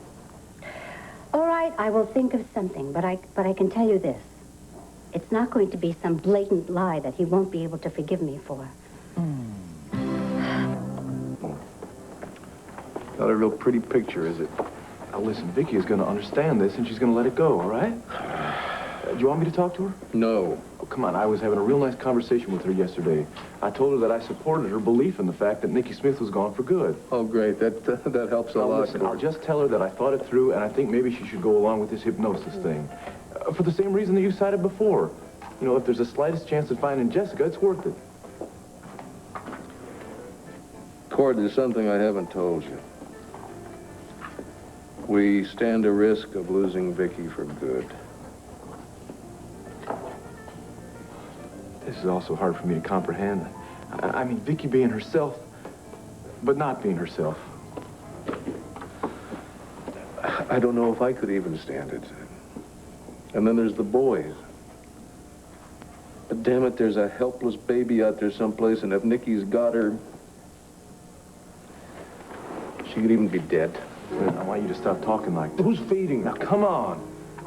I haven't said it out loud before. I've just said she needs attention, you know. But it's true. She could be dead. No, it's not true. Well, we're not going to know that for sure unless Vicky tries to find Nicky. Now, are we? I can't sit here any longer. I got to try and find her, see if she's changed her mind. Yeah, and if she hasn't? I don't know. I hit her with everything I had before, the whole 9 yards. I guess there's nothing left to say except... Thanks for talking. It's all right. Clint, if you ever need me, I'm here.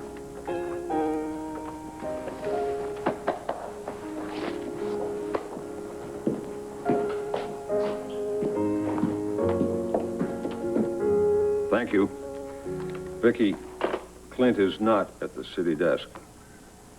Well, I have to go to the hospital. Dr. Ireland said to come right over. You want me to go with you? Yes, please. At least as far as the doctor's door, I can't do this alone. I am so scared. I am so frightened. Oh, thank you. I just have to keep remembering that there is a very remote chance that this might lead to us finding our daughter, and that that's the only important thing right now. That's right. And we'll all be right there with you. Okay? Okay, let's go. I'll just tell Clint's secretary where I'm going to be.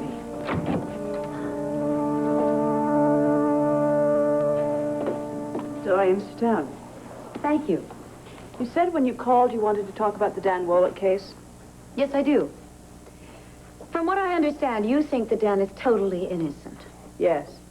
Good, so do I. I think that Dan was framed by a man who now apparently is too dead to talk, Vince Robeson. Apparently. Is there something that you want to add that we don't know already? Judith, believe me, I know that you're not going to like this visit, and I can't much blame you for it. And may I say right now, I take no satisfaction or pleasure from it.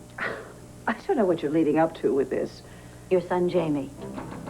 I think that he was Vince Robeson's partner in the crack ring and in the murder. How dare you? Okay, come on, out with it. Call me names, scream and shout about how wrong I am and how your son is innocent. Let's get that over with. Then settle down and listen to me. I'll listen, and then I'll tell you what I think. I'll begin with a few of the facts that you're familiar with. A, Dan and Allison saw Jamie with Vince Robeson at the Backstreet Bar on the day that Susan Bates was murdered.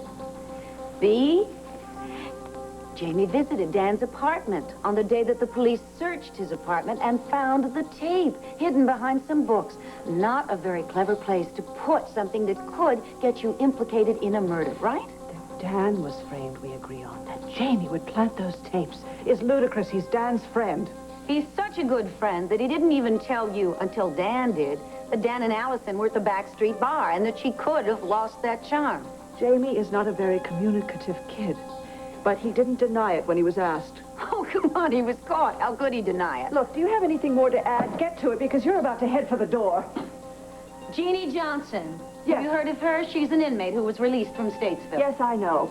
She was one of the women who was working at the crack factory. She might have seen Vince Robeson and his partner during one of those long, awful nights. You haven't even asked her. How can I? She has suddenly left town, and I don't know how to reach her.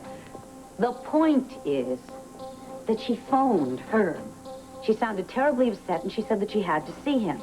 I went with Herb to the Waterside Inn, and I saw Jeannie there talking to guess who? Your son, Jamie. They were very deeply involved in a conversation, and then when he saw us, he quickly left. Jeannie then pretended, and not very well, that all she wanted to do was say goodbye because she was leaving town to go to Hawaii. Can you believe it? This was a woman I was looking for a job for at WVLE because she was so broke. All of this happened, this is important, so listen up, in the space of 2 hours. I think that your son, Jamie, paid her to leave town and, in fact, threatened her in the process. That's it, I'm not listening to anymore. You may have a very active imagination, Dorian, but that doesn't mean that my son is involved with a murder or with a crack ring. Judith, at every turn your son has been involved in this, and each time there's some sort of flaky excuse as to how or why. These are circumstances and coincidences. Yes, if you had had evidence like this when you were trying me for murder, I'd have gotten the electric chair. Oh, I'm so glad you brought up the Mitch Lawrence trial, because that's why you're trying to implicate my son, isn't it? That is nonsense. Dan is innocent. Your son is guilty. I want you out of my house. Fine. But I want you to give what I have just told you some serious thought. Because if you think what I have just told you is outrageous, I'm going to come up with an even more outrageous conclusion. And that is that you're defending Dan is only a ploy to protect your son. Goodbye. Get out. I was just leaving.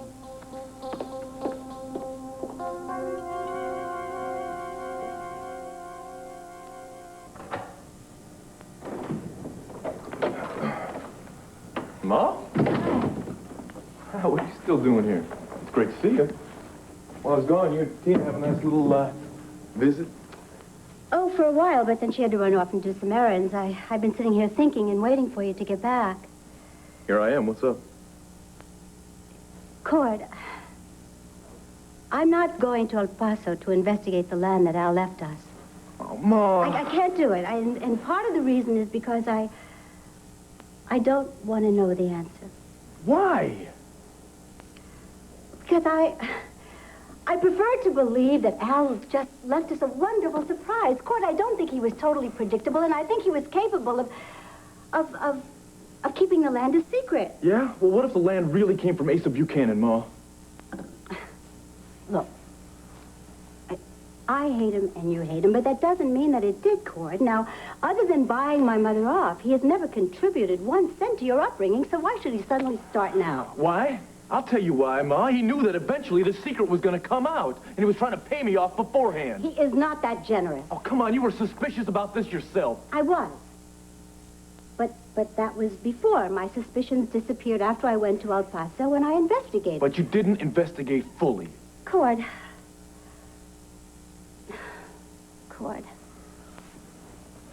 listen to me. Now, I've started to make peace with Al's death. I mean, I'm accepting the fact that Al is no longer a part of my life. Now, you have a new life, you're happily married, you're going to, well, you're trying to have a child, and you've even discovered that you have a father in this world.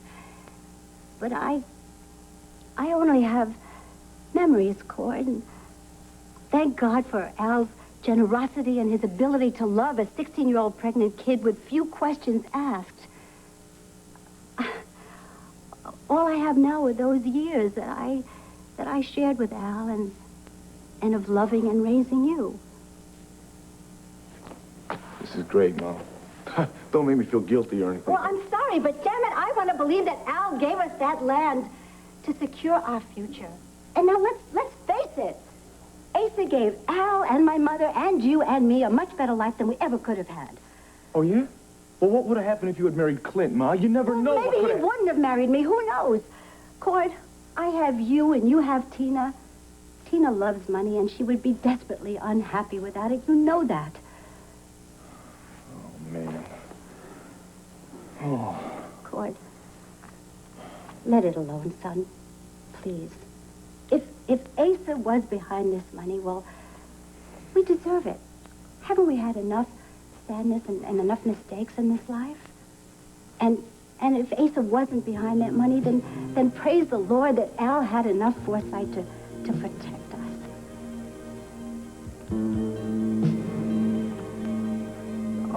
Okay. Cord, I love you very much.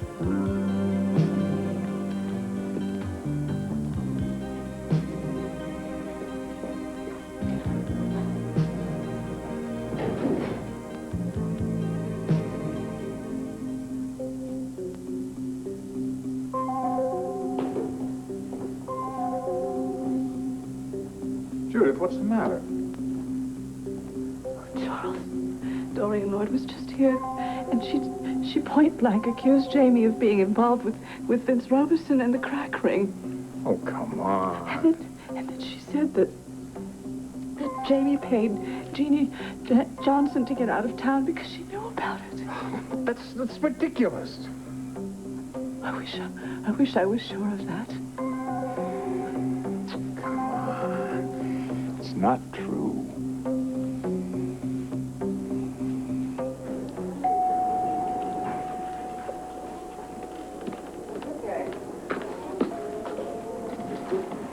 Clint is not going to get here in time, is he?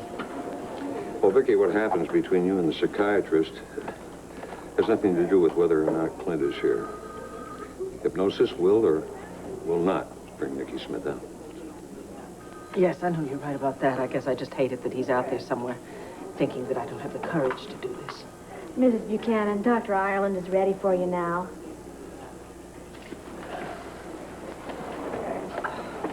Would you like me to come with you? No. Thank you very much for everything.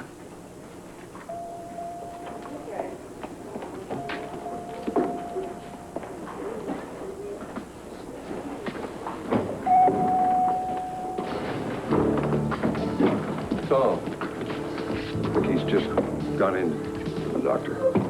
She changed her mind? She's going through with the hypnosis? Well, that's what you wanted, wasn't it?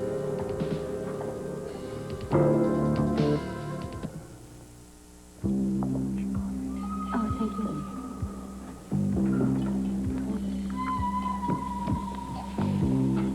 Maria? Oh, Tina, I was beginning to think you didn't get my message. Oh, no, I got it all right, and I rushed right over here. Did you talk to Cord? Obviously, you didn't see him. No, he was gone when I got there. Well, what happened? Is he going to stop this investigation on the land? I think so. He agreed, but I didn't give him very much choice. Well, what'd you say? How'd you do it? By making him feel as guilty as possible, Tina, by telling him he'd be a terrible son if he went through with it. I told him that he shouldn't dig into the past, but that he should think more about his future with you. You might say that I was pretty hard on him. So it's all over then? We can relax? No, I didn't say that. I know my son, and he'll be thinking about it because he's very honorable. And this bothers him a lot. Yeah, but you stalled him. And now I can stall him a little bit more, Maria. Thank you. I don't want your thanks, Tina. The main reason I asked you to come here is because I have something to tell you. Something you are not going to like.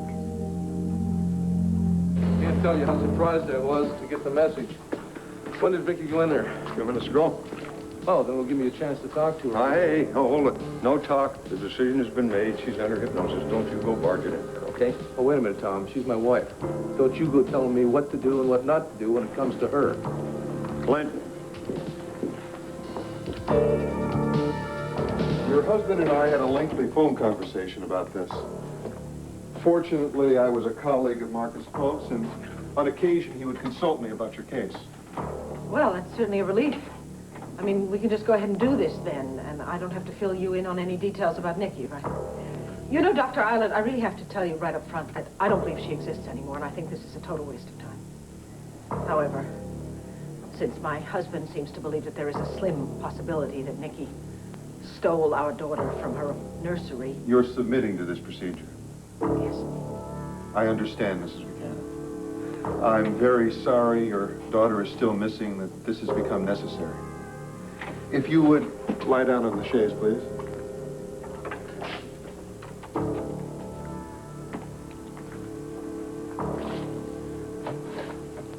You do understand that I have to record this session for the police.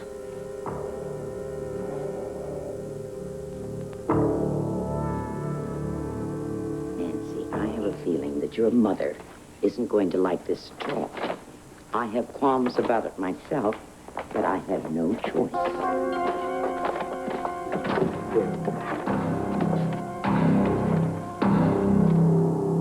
All right, Judith. Now, even though I am positive that Jeannie Johnson's abrupt departure from Llanview has absolutely nothing at all to do with Jamie, I will locate the girl and find out for sure. I don't know where she is in Hawaii, neither does Dorian. Well, I'll use my contacts in Washington and have her tracked down. I'm the one that has to talk to her, not you. Why?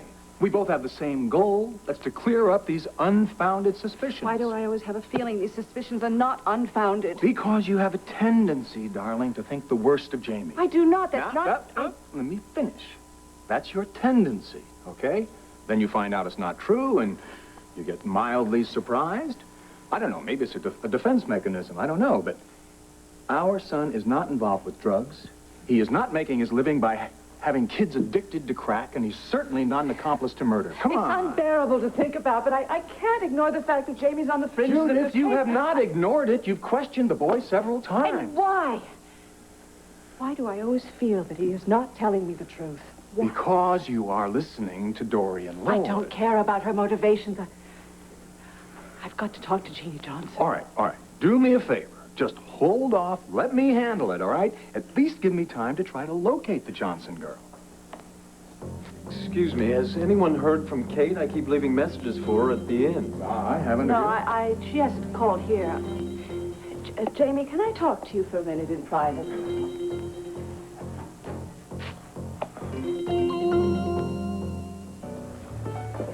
Katie. Hi. 2 messages from the brat. One, do you want to bet he wants to hit me for a loan because Mom and Dad have refused to advance him his allowance? Maybe so. Listen, I'm kind of in a hurry. Sit down over here and tell me why you called. Oh, great. You're squeezing me in between appointments. Or is it rendezvous with lovers? It's 1 appointment and 1 lover. What about this evening? You free then? I'm going out of town. Oh, for how long? I'm not sure. Week, maybe 2. How come? Business. Whew, you are really communicative today, John. I'm sorry, sweetie. Tell me what's on your mind. Well, it's exactly what we're talking about. Jonathan, I overheard the discussion you were having with my father about your trip to Washington and all that. Kate, that was a private discussion between your father and me. I can only guess you were eavesdropping. I'm not denying that.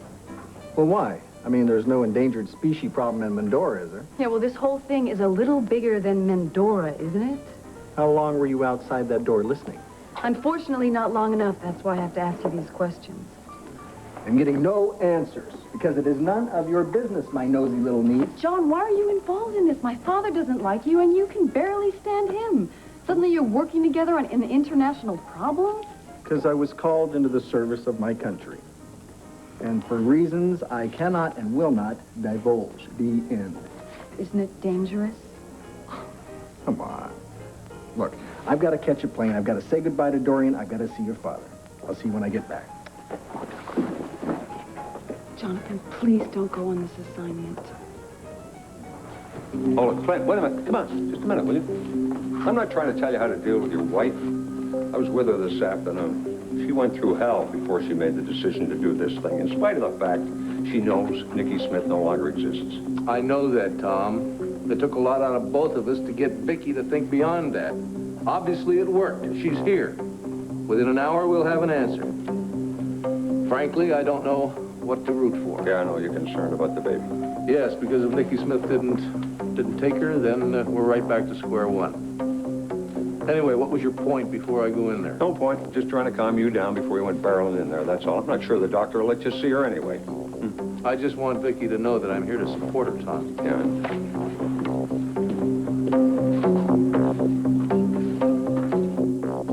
And that's when Clint woke me up with the horrible news that our daughter was gone. Come in. Clint. Excuse my interrupting. It's all right. She hasn't been hypnotized yet. Go ahead and take a few moments. Thank you. I'm glad you came.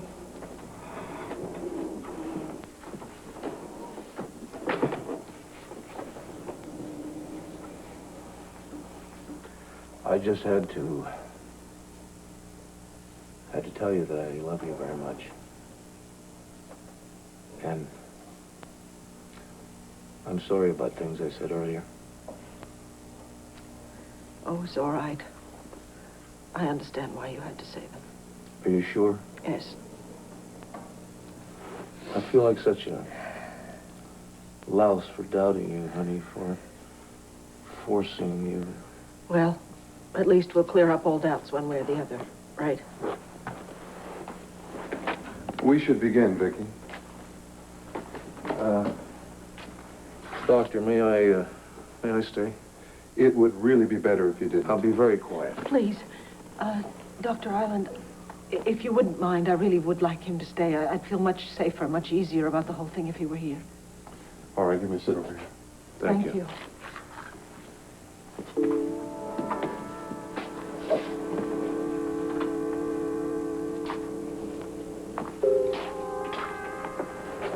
Can you make it so that I can remember all of this when it's over? Yes. If you would lie back, please. And close your eyes. Good. Now just try to relax your entire body.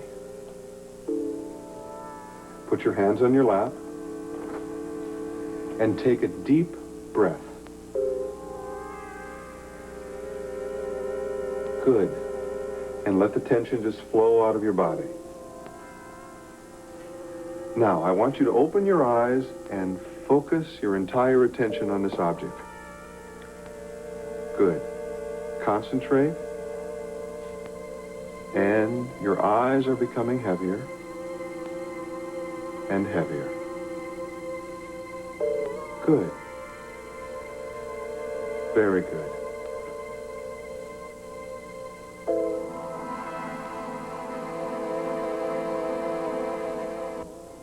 Tina, I have let you draw me into your manipulations, but that's over. Now, I'm warning you. If Cord decides he does not want to go to El Paso, I am not going to change his mind.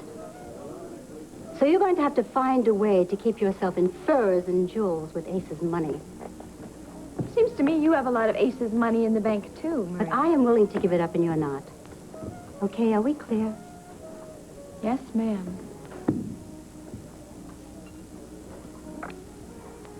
Have you managed to get pregnant yet? No. Tina, you knew Nikki Smith, and you even helped her there for a while, didn't you? Maria, you shouldn't believe everything that you read in the National Intruder. What about your testimony at the Mitch Lawrence murder trial? Shouldn't I believe that? Do you have some point to all this? Yes. Yes, Cordero is angry with me because he feels that I believe Clint when he says that Nikki Smith is back. Now, we're newcomers to this, and, well, I would like your opinion. I don't know. I guess it's possible. I mean, what am I saying? I'm the woman who saw that woman in the nursery, and she reminded me of Nikki Smith just like that.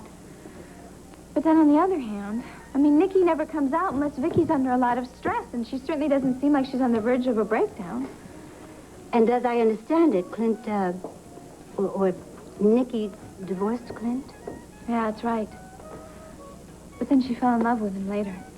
You know, that's how he got Vicky back. It was through love. I mean, I saw the whole thing, but believe me, things were pretty terrible around here. And I'm so glad that I have my sister back. And I really hope that she never goes away again. Now, do we have anything else to discuss? No, no. I just wanted to make sure that you understand how I feel. Oh, I do, Maria. You see, you are going to play the wonderful, righteous mother, while I'm left to battle for your wealth.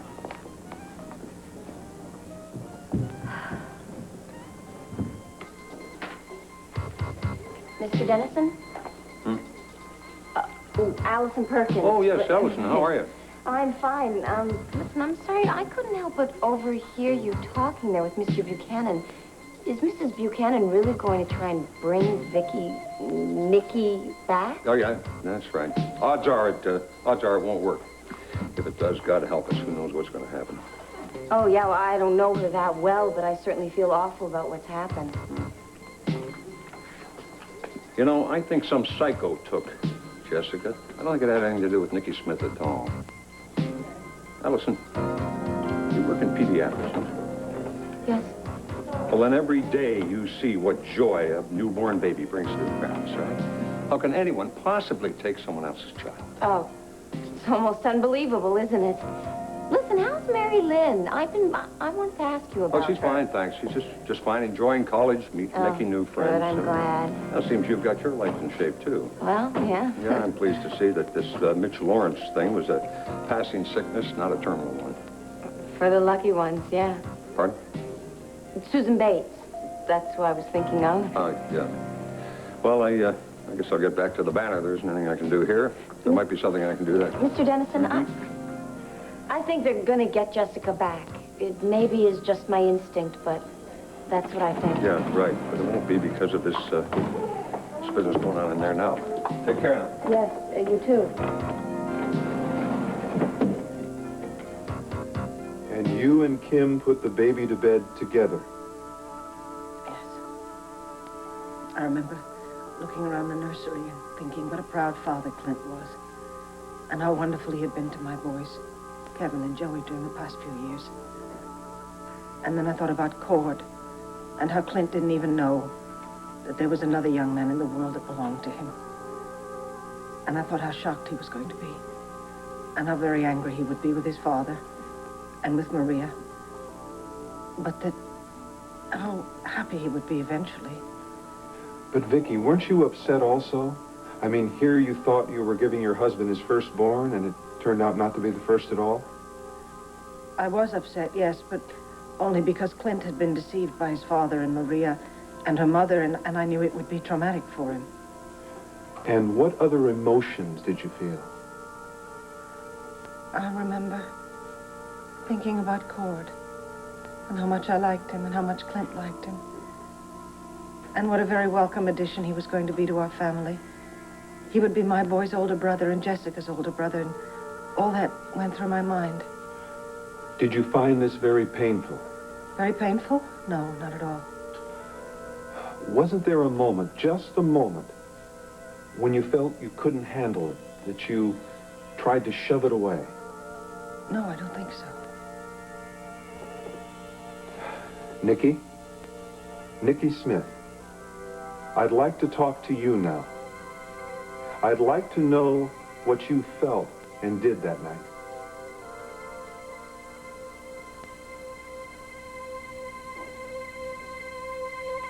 My son alone, can't I? Does the son have any say in this? I thought it would be nice, just the two of us. Well, look, I'm sure it'll be just fine. I will be up in my den if you need me. So, what's the big discussion? Not a big discussion.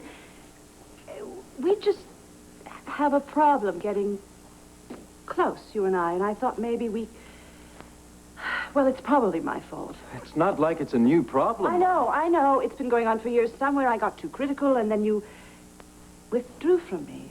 Yeah, well, you're even more critical now than you were before. Oh, I'm sorry. I don't mean it. I just thought maybe we could change our relationship. And now that you're living here, maybe we could try.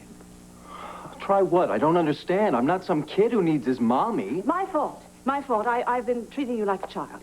Yeah, well, maybe that has something to do with Well, it. not that you haven't given me cause. There you go. Back to the criticizing again. I'm sorry. I didn't mean that. I just thought maybe we could give each other a chance now that... Well, your father seems to think that you're going to be interested in going in the family business, and I think that's an indication of throwing off your aimless lifestyle. You call it aimless. I call it seeing the world. Where is it written that you've got to leave high school, go to college, and sit behind some lousy desk? I mean, why can't fun be part of life's program? It is. Of course it is. But Well, not that I see. I mean, between you, Dad, and my sister, you've always been preoccupied with your careers. I mean, Kate knew what she wanted to do before she graduated from kindergarten. You and the law, Dad and his politics. You have a valid point. See, we had this gift. We had a calling of some kind, and you don't seem to know what you want to do. Oh, and I still don't. So I'm ready to give Sanders Enterprises a whirl. We'll see if maybe there's a great businessman lurking beneath his aimless exterior. Do you know something? I think that in spite of ourselves, we've managed to communicate. And I think that I understand you a little bit more. Well, let's try to keep it that way, huh? That's all I want. I'm gonna go and see if I can find Kate. Well, why are you trying to reach her? Well, she's my sister. Do I need a reason? Katie, what do you make? I thought I was very explicit. Don't do it. Why not? I don't know. Let's just say I have a bad feeling and I don't want anything to happen to my favorite uncle. When have you been concerned about your favorite uncle? I'm lucky if I get 2 or 3 cards from you from some outback where they're in danger of losing a species. Well, right now you're one very important species that I don't want endangered. Katie, what aren't you telling me? Nothing. It's just all this hush-hush secret stuff between you and my father has got to mean danger to you.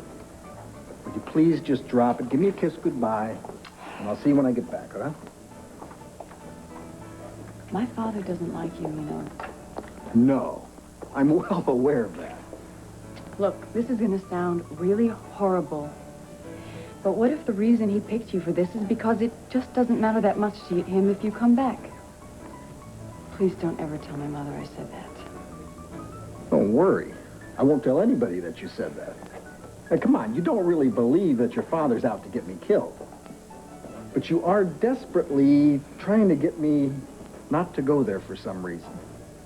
Now, I want you to sit down and level with me and tell me exactly what you know and why it bothers you so much. I don't know anything. It's just fear or women's intuition. My favorite feminist is now bringing up the old-fashioned notion of women's intuition. That does it. I am going to leave. I'll see you when I get back, which will be real soon. Don't worry.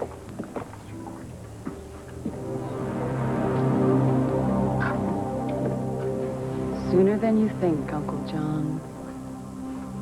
Nikki Smith, please, I want to talk to you now. What did you do on the night of October 2nd?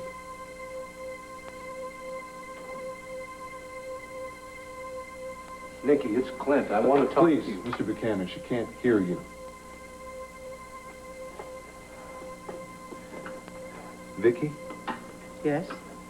are you forcing Nikki Smith to hide and remain quiet? No. There is no Nikki Smith. She's gone. I don't need her anymore. You're sure about that? Yes. Nikki is dead. She has disappeared. She does not have a home inside me. You're positive that she didn't come out just for a few hours on the night of the kidnapping? No, she did not. Somebody else took our baby. It wasn't Nikki. And I was fine that night. Except I was so tired. I put Jessica to bed and I came down to the library. I had a cup of tea. I was waiting for Clint to come home to tell him about Cord. But I couldn't seem to stay awake and I dozed off. And then the doorbell rang. It was Jeannie Johnson. She was a friend of Nikki's. And then she became a friend of mine, too, and we talked, and then she left, and I went to sleep again. And I remember dreaming, and then Clint was waking me up. Do you have any doubts about these events as you've related them?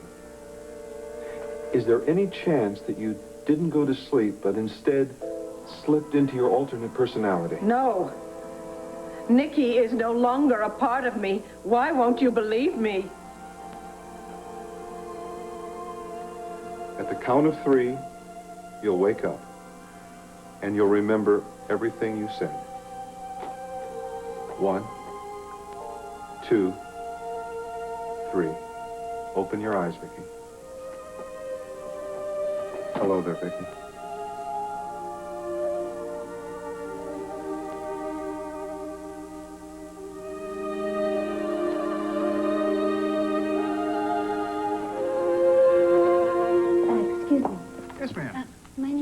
Roberts, has there been a phone call for me? Sorry, no. Oh, thanks. I'm expecting somebody for lunch. I guess he's been delayed. Thanks.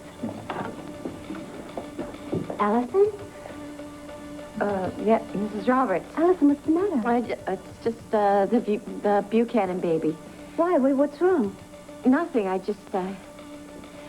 was at the hospital and I saw that Mrs. Buchanan was checking in. She was going to go under hypnosis.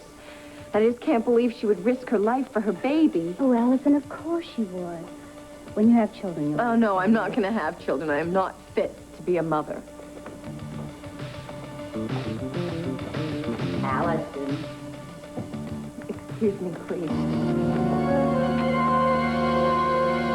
Doing here, Mother? Well, your daughter and I came to see you. Shh. You keep your voice down. Oh. Nobody around here knows that Mitch Lawrence is the father. I thought this was the lair where you carried on. Wasn't Nancy born here? What do you want, Mom? I want you to take responsibility. Oh, sweetheart, you just take responsibility for this baby. I can't You believe won't come to see her, and this road travels two ways, you know. You came here, you didn't even call me Well, why first. should I call? You don't even bother to come and see us. Oh, look at her. Isn't Mommy, she I beautiful? don't want to look at her right now. Let's just go up to my room, okay?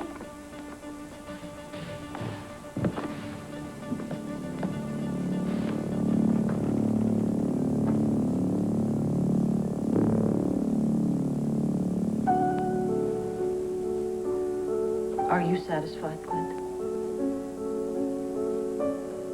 Yes. Dr. Ireland, may I please have a private word with my wife? Yes, of course. Thank you.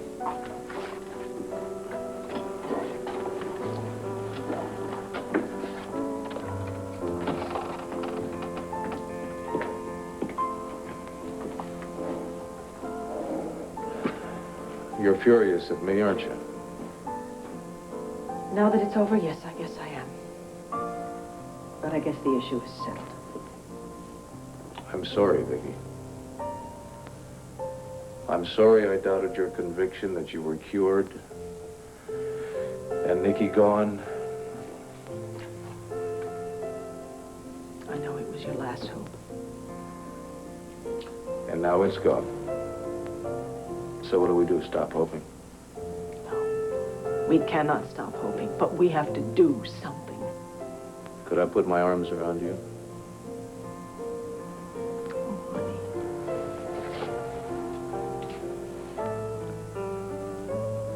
Still love me? Yes, of course I still love you. I was pretty rough on you earlier. Yes. But I guess you just did what you had to do. And I came here and I did what I had to do for you. But we're not one step closer to finding our little girl. What are you thinking? Clint, it seems to me that whoever took Jessica made sure that she looked like Nikki Smith, just in case anyone saw her. What are you saying? That we know her? Oh, no, not necessarily. Lord knows my illness was certainly publicized enough. But that doesn't help, honey. A wig is very easy to throw away.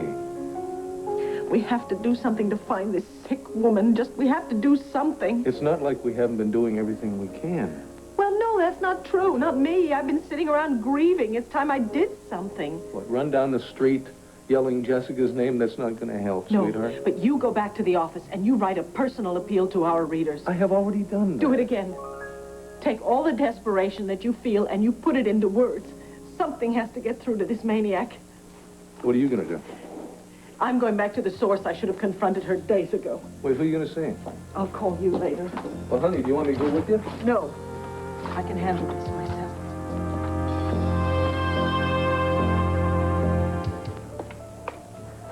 Oh, Jamie, you scared me. Well, if you'd returned any of my calls, maybe you would have expected me. I'm sorry, I just haven't had time. So what's up? Or rather, how much? How much what? Well, let's see, you couldn't get any money from Mom or Dad and Grands in Europe, so you're Hitting me up. I happen to be hitting you up to go halves with me on an anniversary present for Mom and Dad. Oh, that's right, next week. Well, look, they've never been big about celebrating the years rolling by. I know, but they're trying, so I think it's something we ought to encourage, don't you? Well, of course.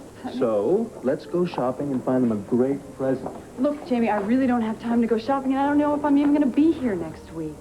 Where are you off to now? I thought you were going to hang around for a while. Well, my plans changed. Look, why don't you get something for them, and then if I'm around next week, we can go and give it to them together, okay? So, when are you leaving? I don't know. I was on hold when you interrupted me. Oh, well, don't let me interrupt your busy life for more than 5 minutes. Jimmy, I'm sorry. I was just... Yeah, I know.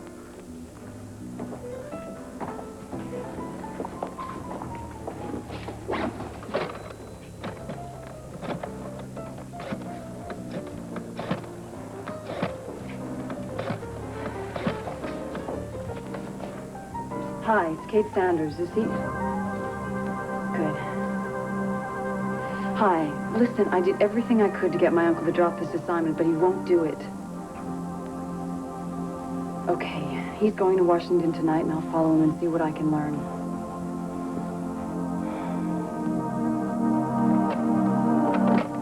You came. I was going to call you. Tone implies a very unpleasant subject. It is an unpleasant subject. It's Dorian.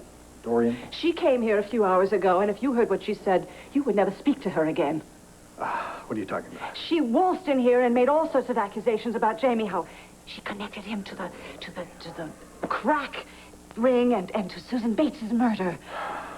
She told me that she wouldn't do that because she didn't have enough proof. Are you saying that you knew about her suspicions? Yes, Judith, I did. And you didn't tell me? You don't care enough about this family and my son to tell me? Would you please just sit down a minute? Sit. Judy, look. Yes, I love you. I love Kate. Charles, and Jamie, I have tried to care about, but he's always acted like such a spoiled rich kid that... You know what you're saying to me? Judith, come on. You must have at least wondered about it yourself. I mean, I know you too well. As a lawyer, all of these flaky excuses and omissions, that had to bother you. But as a mother, you've simply been dismissing them all as outrageous. Well, it is outrageous. I can't believe that. I can't believe he'd be involved with a murder. No one's saying that he murdered Susan Bates. I mean, Vince Robeson's already admitted that to Dan Woollett. But maybe, just maybe, he's got a little bit more knowledge of things and he's not telling us. I can't take this. You're just crying not because of what I'm saying. You're crying because you know the chance exists that it's true. No, it's a... Yes, there's a chance. There's a chance. But that's as far as I'll go. But you have to consider the possibilities.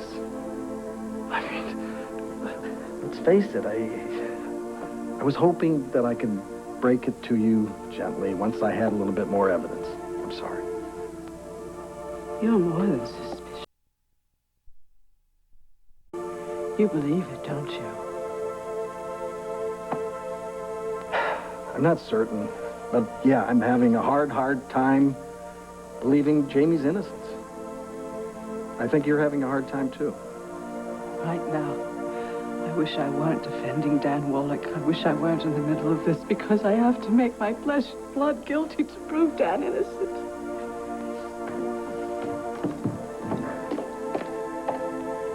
Hi, John. Judith? Charles? Something wrong? No, just talking till you were free.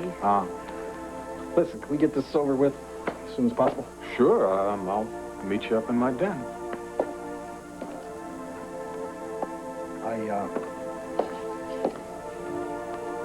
I've got to go out of town for a little bit. I'm sorry, it's kind of lousy timing. Well, maybe when you come back, it'll all be worked out. I hope so, sweetie. I really do.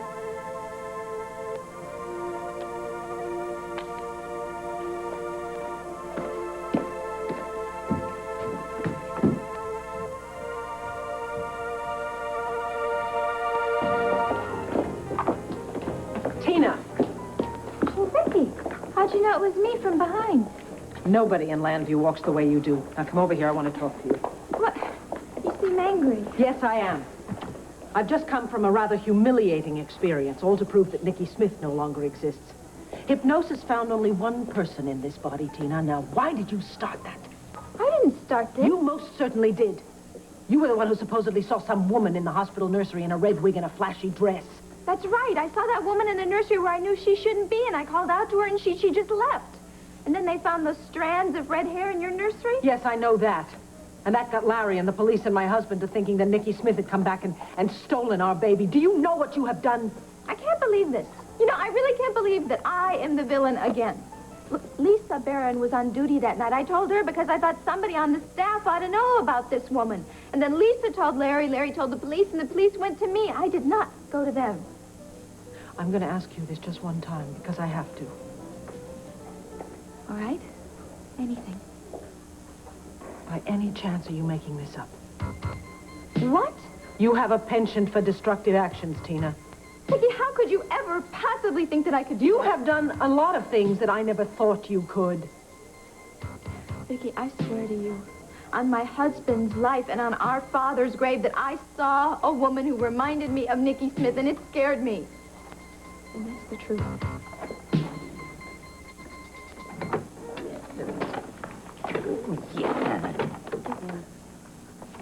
I can't believe you did this.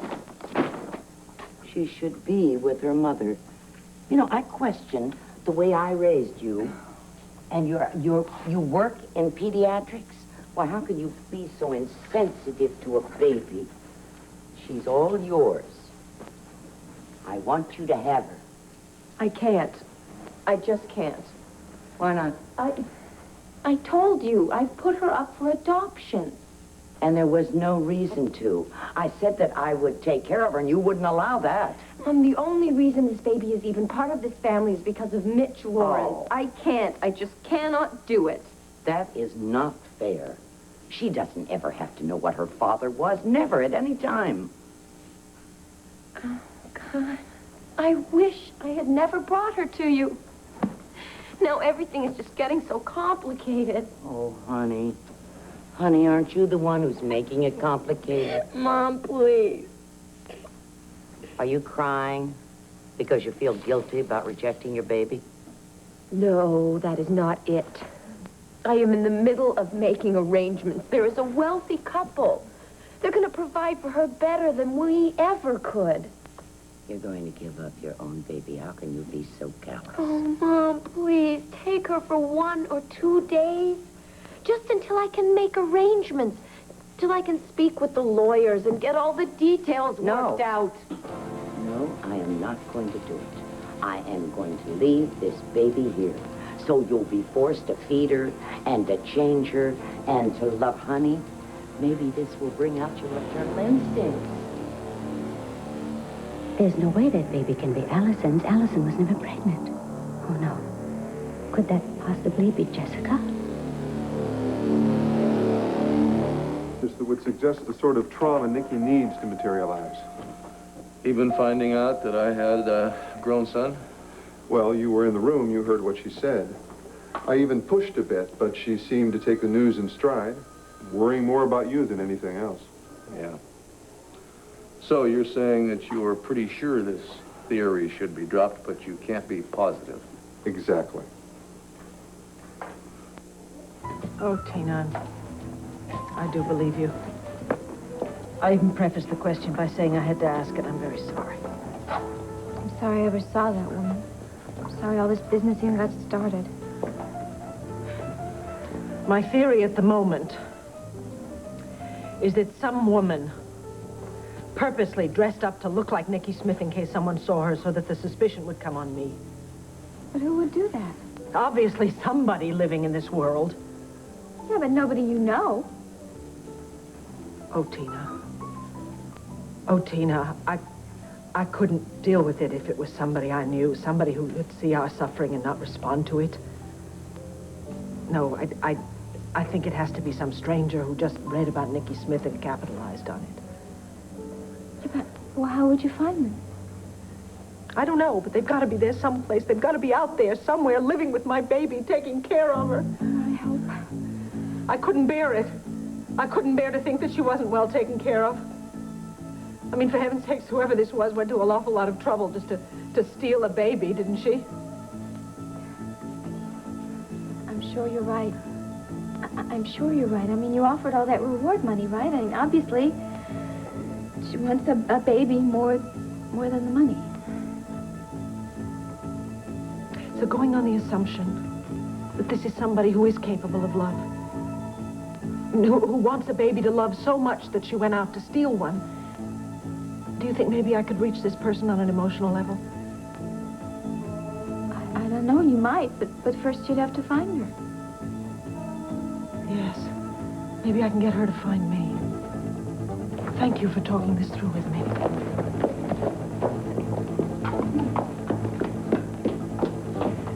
What is she going to do? Please, Mom, you can't do this to me. No. I am walking out that door. She's your responsibility. But I have to work. Well, take time off. Oh, honey, look, in time, you're going to forget that this is Mitch's baby. In time, it won't even matter anymore. But it'll matter to a lot of people in this town. Well, then move back to Jersey. The three of us can live there together. No, I can't, Mom. Please just take her for now. I'll come on the weekend, and I'll spend all the time that you want. No. She is yours. Now, I want you to start behaving as if she were. Mom, please, you can't do this to me. With you, Mom. No, Mom, I can't love take you. care of her. Mother, you can't leave me with leave. this child. I can't take care of her by myself. Mother!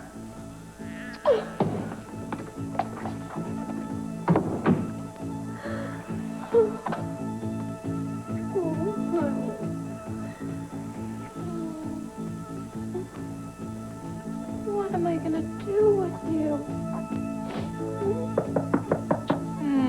There, see? Grandma came back to get you. Oh, God.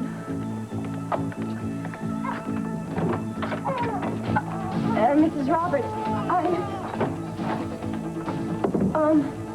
Allison, isn't this baby Jessica Buchanan? Now join One Life to Live, the program already in progress. What Jamie may have told... Everything! And don't deny it. I can't take another lie. Not another lie. All right, I gave him the money. But I was just trying not to worry you. I thought I could take care of his mistakes myself. We are as responsible as he is. I know that. But I'm the one to blame, if anybody. I'm the one who always put career instead of family first. I was just trying to not involve you. Too late now. Yes, I know that. So you, say Jamie told you everything? How he started buying cocaine, and I guess that's how he got involved with Vince Robeson. Yes, that's what he told me. What else? And that Jeannie Johnson saw him buying the cocaine, so she used that to blackmail him. He told you that, did he? I guess. We should believe him. After all, he was trying to protect us from scandal. But how he got involved in it and responded to that woman's demands... Well, darling, what else could he do? I mean, under those circumstances... He could have gone to the police and taken the consequences. Isn't that... That seems to be the Sanders problem, isn't it? They cannot face the music. I am all for Jamie learning a good, solid lesson. But some lessons are too costly. So we buy him out of it, right out of a tight corner. That's the way we want to bring our son up. That's how we're going to help him, make him an irresponsible man. Do you think a prison term would make him a better man? No, but it won't make Dan Wallach a better man, and he's completely innocent. I am sorry about Dan Wallach. I really am. But, darling, you are a wonderful attorney, and I am very, very confident that you will get him acquitted and still not implicate our son. I am so glad that you have so much confidence in me, but I don't think I can help Dan Wallach unless I find Jeannie Johnson. Well, now, I'm using all of my contacts in Washington to try to find her for you. I know. And I appreciate that. But I am Dan's lawyer, as you said. So I think I better deal with it. And I will find Jeannie Johnson somehow. And if the law comes down on Jamie, well, maybe it's better that way because our love didn't do anything. Maybe the law will.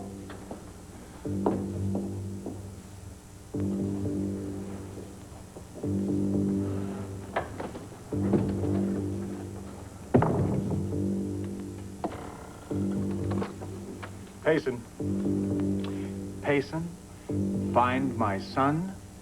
Have him come in. I want to talk to him now.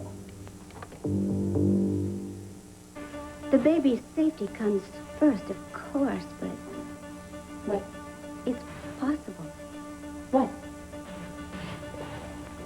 We have to find out when the servants won't be at home, and of course there'll have to be a time when Clint and Vicky are upstairs, but Allison, I think that we can find a way to do it. We can get the baby home and they won't know that you were the kidnapper. Mrs. Roberts, would you do that for me? If you would, I would be so grateful to you. Well, it's not for you, Allison. Well, for whatever reason, I just want this whole thing to be over with. I'll do whatever you think is best. All right, now, you'll have to wear this dress and this wig. When I take the baby back? Yes. But then everybody will know. They'll think, I don't want anyone to know that Nicky Smith took the baby in the first place. And that is what they'll think, isn't it? Yes. And if that's your plan, Mrs. Roberts, I'm sorry, but I can't go along with it. Yes, it damn sure does sound like Asa. I just wish I knew what the hell his motive was. I told you, Clint, he probably just feels guilty for keeping us apart for all those years. No, that doesn't sound like him. That part doesn't fit. Asa doesn't let himself feel remorse, at least not deep enough to get to his pocketbook. Now, this smells like a payoff. You trying to tell me that maybe somebody put Asa up into deeding me all that property? Who would do something like that, Clint, and why? Well, don't take offense, Cord, but it could have been Maria. No way, Clint. No, wait a I'm sorry, minute. no. I wouldn't blame her if it was.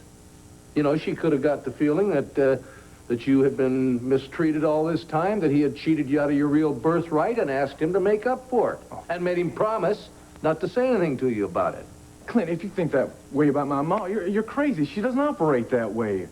First of all, she really hates Asa, and she sure as hell wouldn't want to be beholden to him for anything. And second of all, well, I think she's really come to terms with the fact that maybe that land really did come from my pa. Well, if it wasn't your mother, I wouldn't have the vaguest idea who it was.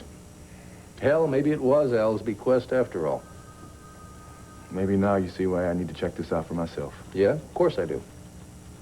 You get your tail on the first plane out of here, get down to Texas, and settle this thing. If you're anything like me, you won't you won't rest easy until you do. Yeah, well, I guess I'm something like you then. Thanks, Clint. For what? Well, for listening. Sometimes it's nice just to have a friendly ear to listen to you. Yeah? Well, unless I miss my guess, you've done the same for me a couple times lately. Now, you listen to me. If you hear word one about Jessica, you just holler, and I'm coming right back here. You got your own troubles to deal with. And you take care of yourself down there, you hear? Texas is going to be easy. It's telling Tina what I'm going to do down there that's going to be the problem. That reminds me, I got a wife waiting for me at home. Come on, I'll walk out with you. Great. Hey, Dad. You and Mom had a nice talk, I hope? Oh, yes, Jimmy. We had a very nice chat. You should have been there to hear it. Well, I figured you two wanted to be by yourselves. Let me update you. Better yet, let me enlighten you. I think, Jamie, that you are perhaps the most arrogant, deceitful, dishonest, poorest excuse for a son a man has ever had. Drugs, and you had to come to me to bail you out. You broke your word to me, son. This was supposed to be our secret. Dad, she was on to me. I tried everything I could, but she didn't believe my story. And I've tried everything I can to keep my marriage together, and you have destroyed it in one break. I'm sorry. I didn't know what else to say. I had to tell her you helped me pay off Jeannie. I think maybe your mother's right. I think it is time for you to start paying for your own actions. What do you mean by that? What I mean by that, son, is if you have to take a few hard knocks in order to grow up, so be it. I told you before, and I don't break my word, son. From now on, you're on your own, mister. Dad, wait. You know something. She's going to go to the cops, isn't she? You've got the big mouth. You ask her. Dad, at least let me know what to expect. The worst, son. She is going to try her very best to find Jeannie in Hawaii. And if Jeannie tells her the truth, the real truth, nothing's going to save your neck, least of all me.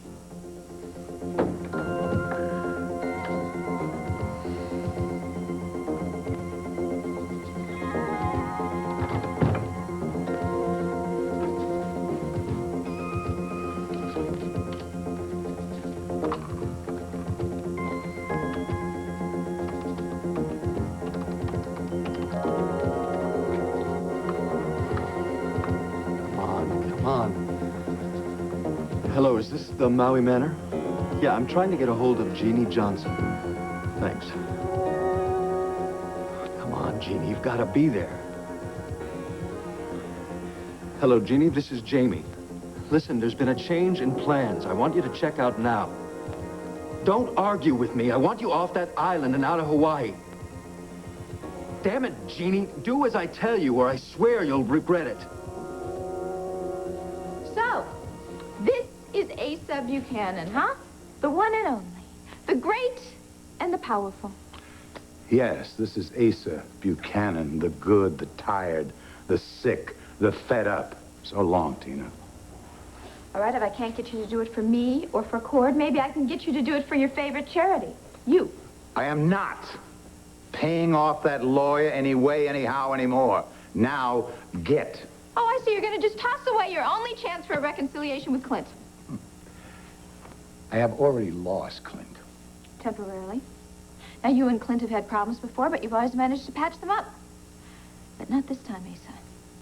Not if Cord goes down there and learns the worst.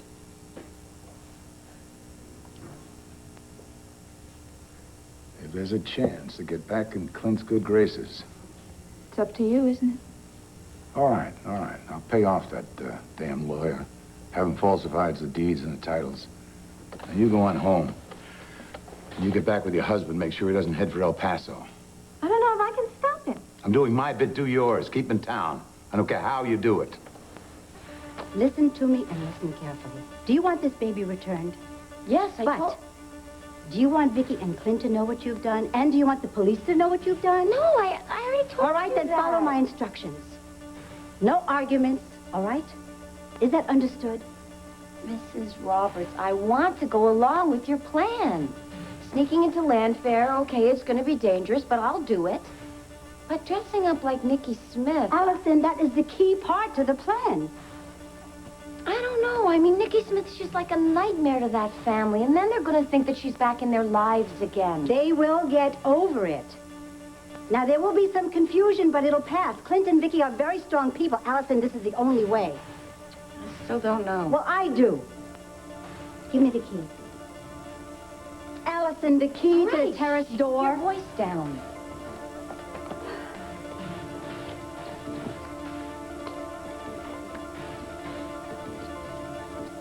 Now, I want you to stay in this room and take care of this child. I don't want anybody in here, and don't you dare leave until you hear from me. Is that clear? Not really. Well, it will be. The next time you hear from me, I'll have everything under control. I do know this, Allison. There is no turning back. Not now.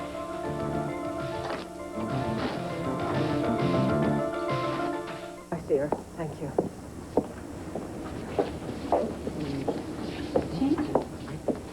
Excuse me, Dorian.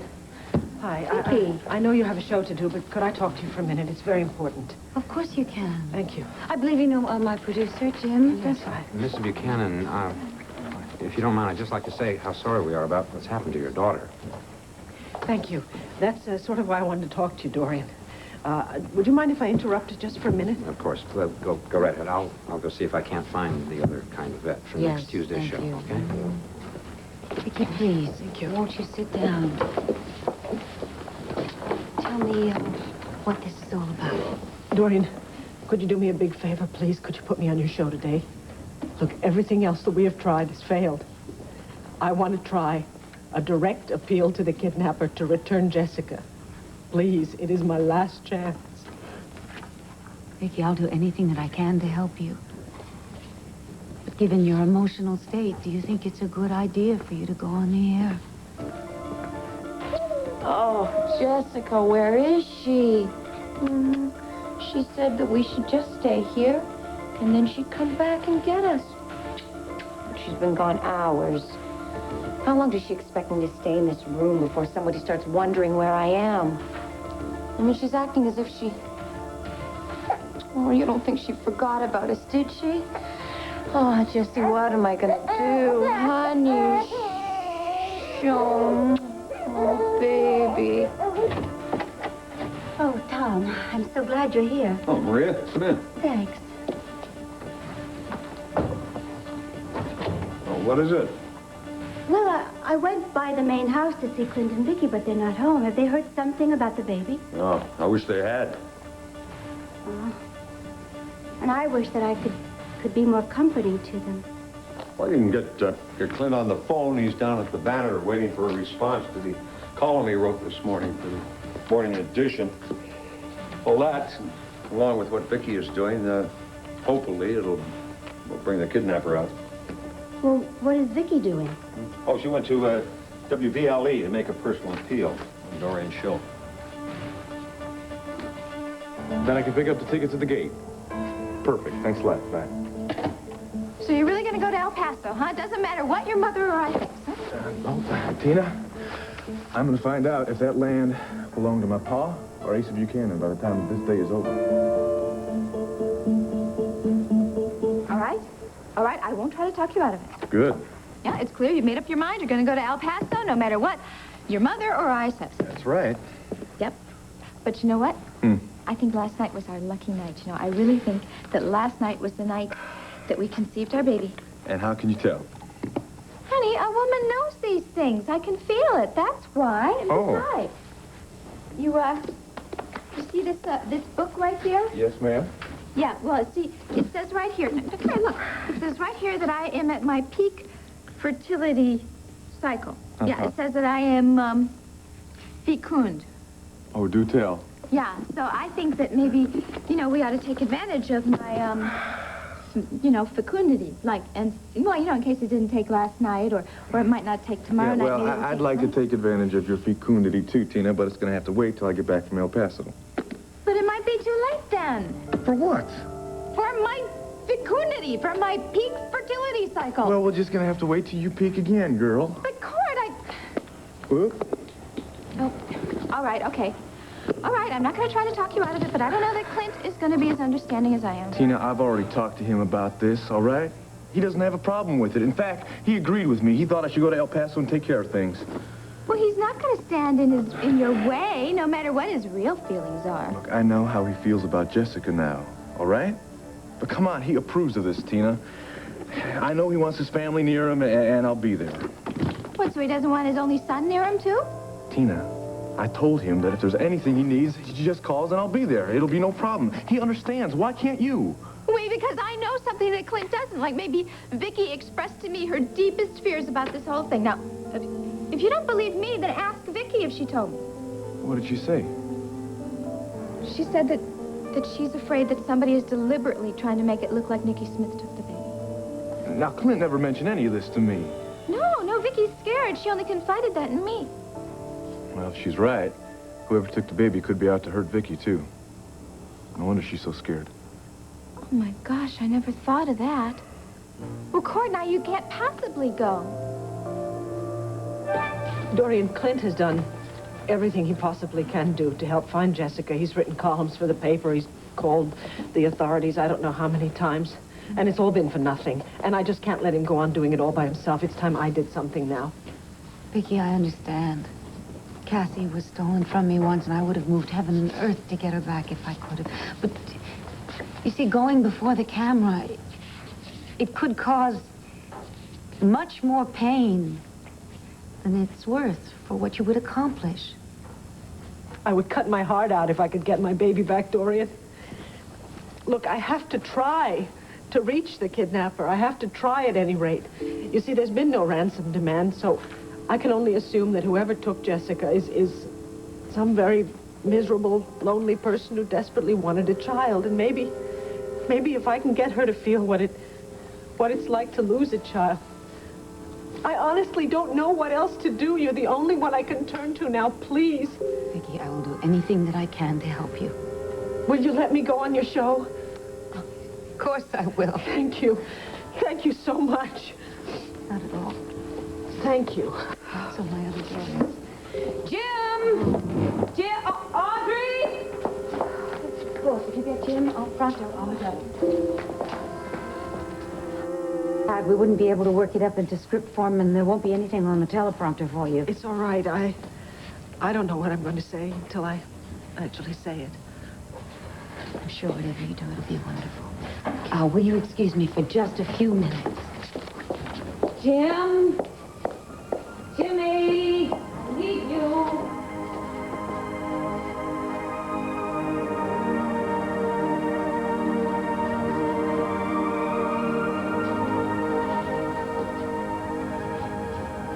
Please don't tell me what this is going to do to our schedule or what's going to do to the ratings, all right? We're going to devote the entire show to the Buchanan baby's kidnapping. Dorian, we have an entire hour to fill. We will fill it, Jim. We'll get the police commissioner on a special hookup. We'll make this show about the missing children. Wait. You know, there's an organization that's been pressing me to have one of their spokesmen come on the show and talk about missing children. Now, maybe if I can give them a call right now, I can bring somebody in right now into the show. Of course, and we'll be able to fill an hour. Come on, that's the spirit. Great. All right, we all put together on this. We're going to be able to do it, I promise you. Besides which, it's an issue I think we can... Hi, Diana. Would you just give me a few minutes, No, that's okay. please? Listen, I'll have to go up to the control booth right now anyway, and I'll tell the guys what's going on here, all right? And the good doctor. Apologize to him. Tell him I'll take him to lunch. Make up for him. Hello. I guess I picked a rotten time to come watch I that know you taping. picked a perfect time, as a matter of fact. I am in the middle of a crisis, and I'm short-handed. I could use your help. Great. Yes. Go, get to the switchboard, please, and tell them that all calls to the studio to the station will be put straight through to this studio. All right? Yeah, but don't you think that you should contact the police about this? Well, there's no time to get in touch with the police. We are about to go on the air. Find Audrey. She'll show you where the switchboard room is.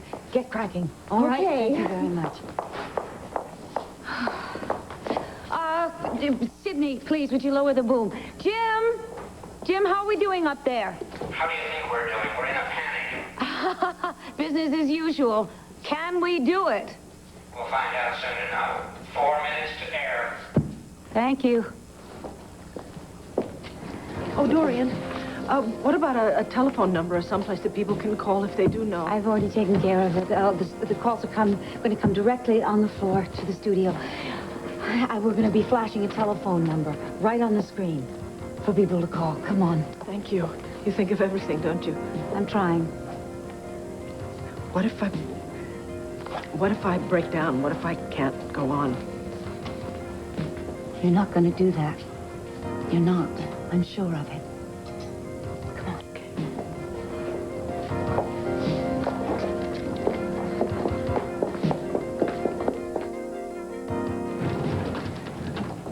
Nervous?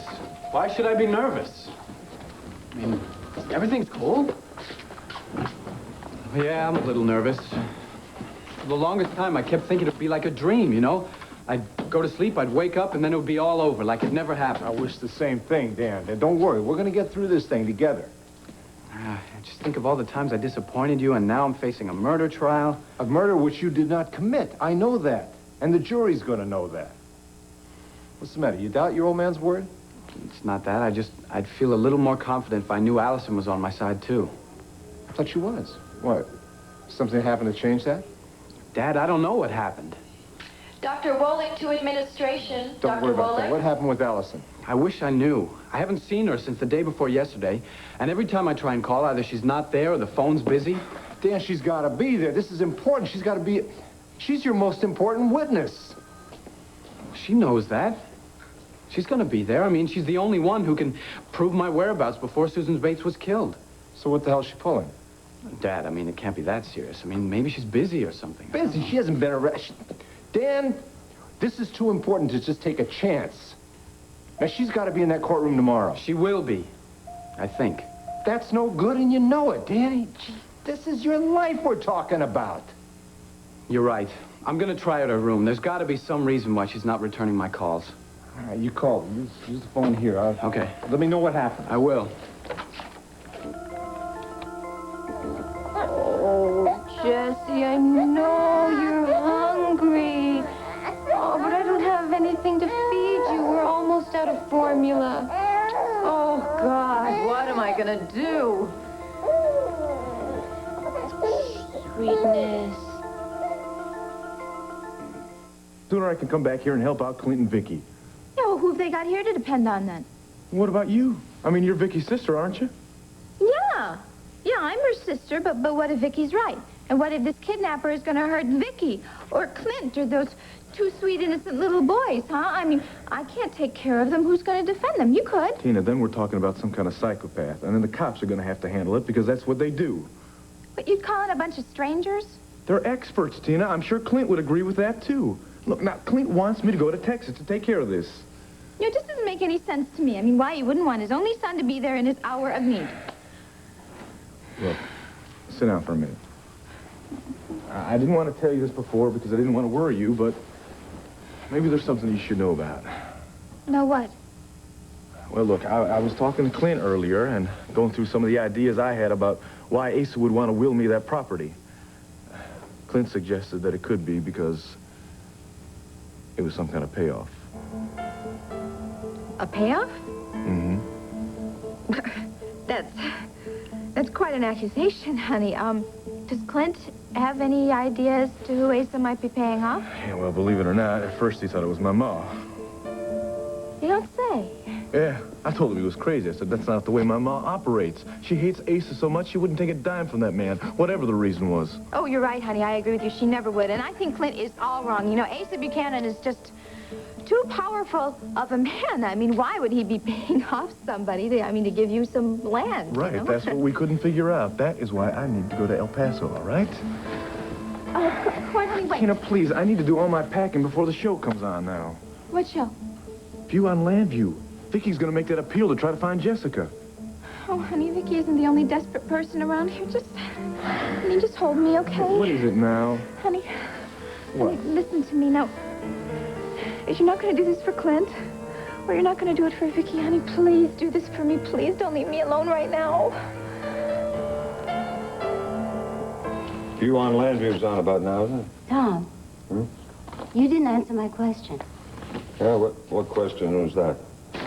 Well, you said that if it had been up to you, you wouldn't have let Vicky go through with the hypnosis. Yeah, that's right. You know, Vicky and Clint are the happiest couple I've ever known. If they agree to put her through this ordeal, then who am I to second-guess them? Well, you're somebody who cares about them, and so do I. That's why I wonder what you would have done if you had been in Clint's place. I would have listened to Vicky. She's no fool. She knows the circumstantial evidence points towards Nicky Smith. Well, isn't that what Clint tried to do, get her to accept the evidence? It pained him to have to admit that, too, you know. Let's suppose for a minute there's a more logical explanation.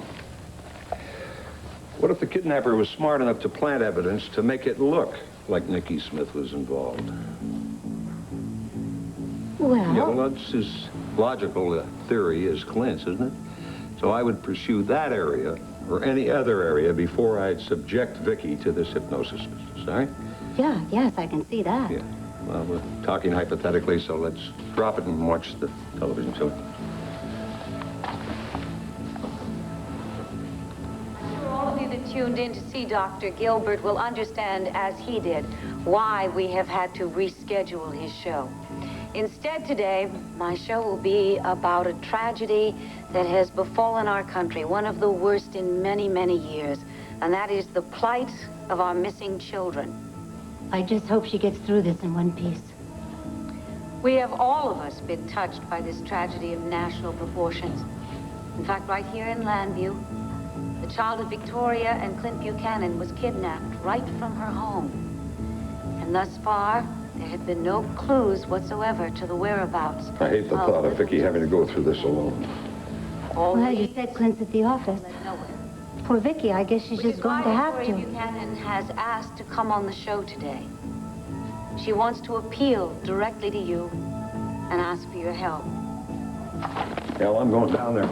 But, Tom, she's just coming on right now. Yeah, well, you watch it for both of us. I don't want her Victoria being in that Buchanan show with nobody there to see needs her. no introduction, so Vicky, will you please please sit down. Thank you. Vicky, you've told me that you want to speak to our audience straight from your heart. That's right. And I'm sure that the audience will listen in the same spirit. We are going to have to break for a brief message, but when we come back, the audience, my show, will be completely yours. Allison must think I've disappeared. But I've got to watch the show. Damn it, Maria, where are you? The baby's asleep now, but she's gonna want some more food soon, and I don't have any. If she doesn't come back soon, I'm gonna take the baby back to Landfair. I'm gonna leave her in a bassinet on the doorstep, and then I'll just ring the doorbell and, oh, thank God. Who is it? Allison, it's me. Dan? Yeah, Allison, come on, open up. I need to talk to you. Allison, did you hear me? Come on, open up. Keep your voice down. What's the matter? You sick or something? No. Well, then what's wrong? Why can't I come in? No, listen, I'll come out to you. Just keep your voice down, okay?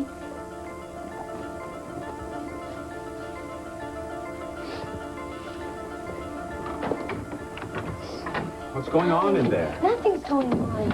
Why are you practically whispering? And why is it that every time I call you, your phone is busy? My line is broken. The man at the desk said that he was going to fix it, but he hasn't come up yet. Allison, I haven't seen you for a day and a half. Now, at first I thought you were trying to avoid me. Oh, no, don't be silly. I said it first. And then I called the hospital, and Lisa said you called in sick. And now that's when I really started to worry. Oh, no, I'm fine, really. Yeah, you look fine. So what's really going on here? Just keep your Look, voice Allison, down. don't shush me. Tell me why you're pretending to be sick. Is it because you don't want to appear at my trial tomorrow? No, of course You're getting not. cold feet. Is that it? No. You think I really killed Susan Bates? No. Well, then what is it? Why are you holed up here in your room like this? Dan, why can't you just accept that I have my reasons, okay? I don't ask you why you're coming here to check up on me. Listen, in case you forgot, I go on trial for murder tomorrow. I know. I thought you cared about that. I do care. Not as much as you care about keeping your little secrets, though, huh? Well, I'm gonna find out what you have hiding No, in there. Danny, just here. Listen, I'll tell you. It's my mother. Your mother. Yeah, she's in pretty bad shape. It's not a pretty sight. What are you trying to tell me, Allison? Is your mother ill? Well, no, not physically. Listen, Danny, I don't want to talk about it right now, okay? Would you rather I went in there and discussed it with her? No, okay, she's been very depressed lately. She divorced my father, you know. He divorced her, and, well, she never really got over it. She's just having a hard time accepting that my father has a new life now, and, well, she started drinking. So your mom's in there drunk? Well, she's not drunk now. She's passed out. Allison, why didn't you just tell me this before? Oh, Dan, you've got so many worries of your own. I didn't want to bother you. So you've been with her the past few days? Yeah, I've been taking care of her. I just, you know, I'm always afraid she's gonna wake up and try and sneak the bottle when I'm not looking. You worried that she's in there drinking again? No, we've run out of booze. Finally, I'm just afraid she's gonna scream and she's gonna want her bottle. I don't want you to see her like this. Look, Allison, I can't leave you here all by yourself. No, I can handle it. Come on, Allison, let me help out, okay? No, I can take care of her. I'll give her some coffee and I'll sober her up and then I'll drive her home. I'll be at the courthouse tomorrow. I promise you. Okay. But if you can, give me a call before that, all right? Oh, listen, I'll try, but I think I'm gonna have my hands pretty full. Bye-bye. Bye.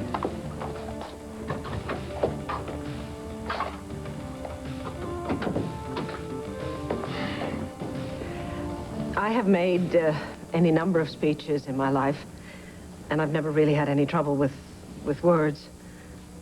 But unfortunately, right now, I can't think of a single clever thing to say. All I can think about is my baby. Her name is Jessica Ann, and she is the most beautiful and the gentlest creature that God ever put on this earth. And my husband and I, we love her very dearly. She's only been a member of our family for a very short while, but we miss her very much. You don't know, Vicky. Dorian, what are we going to do? Nothing, Jim. I had so many things that I wanted to say, and now, when the time comes to say them,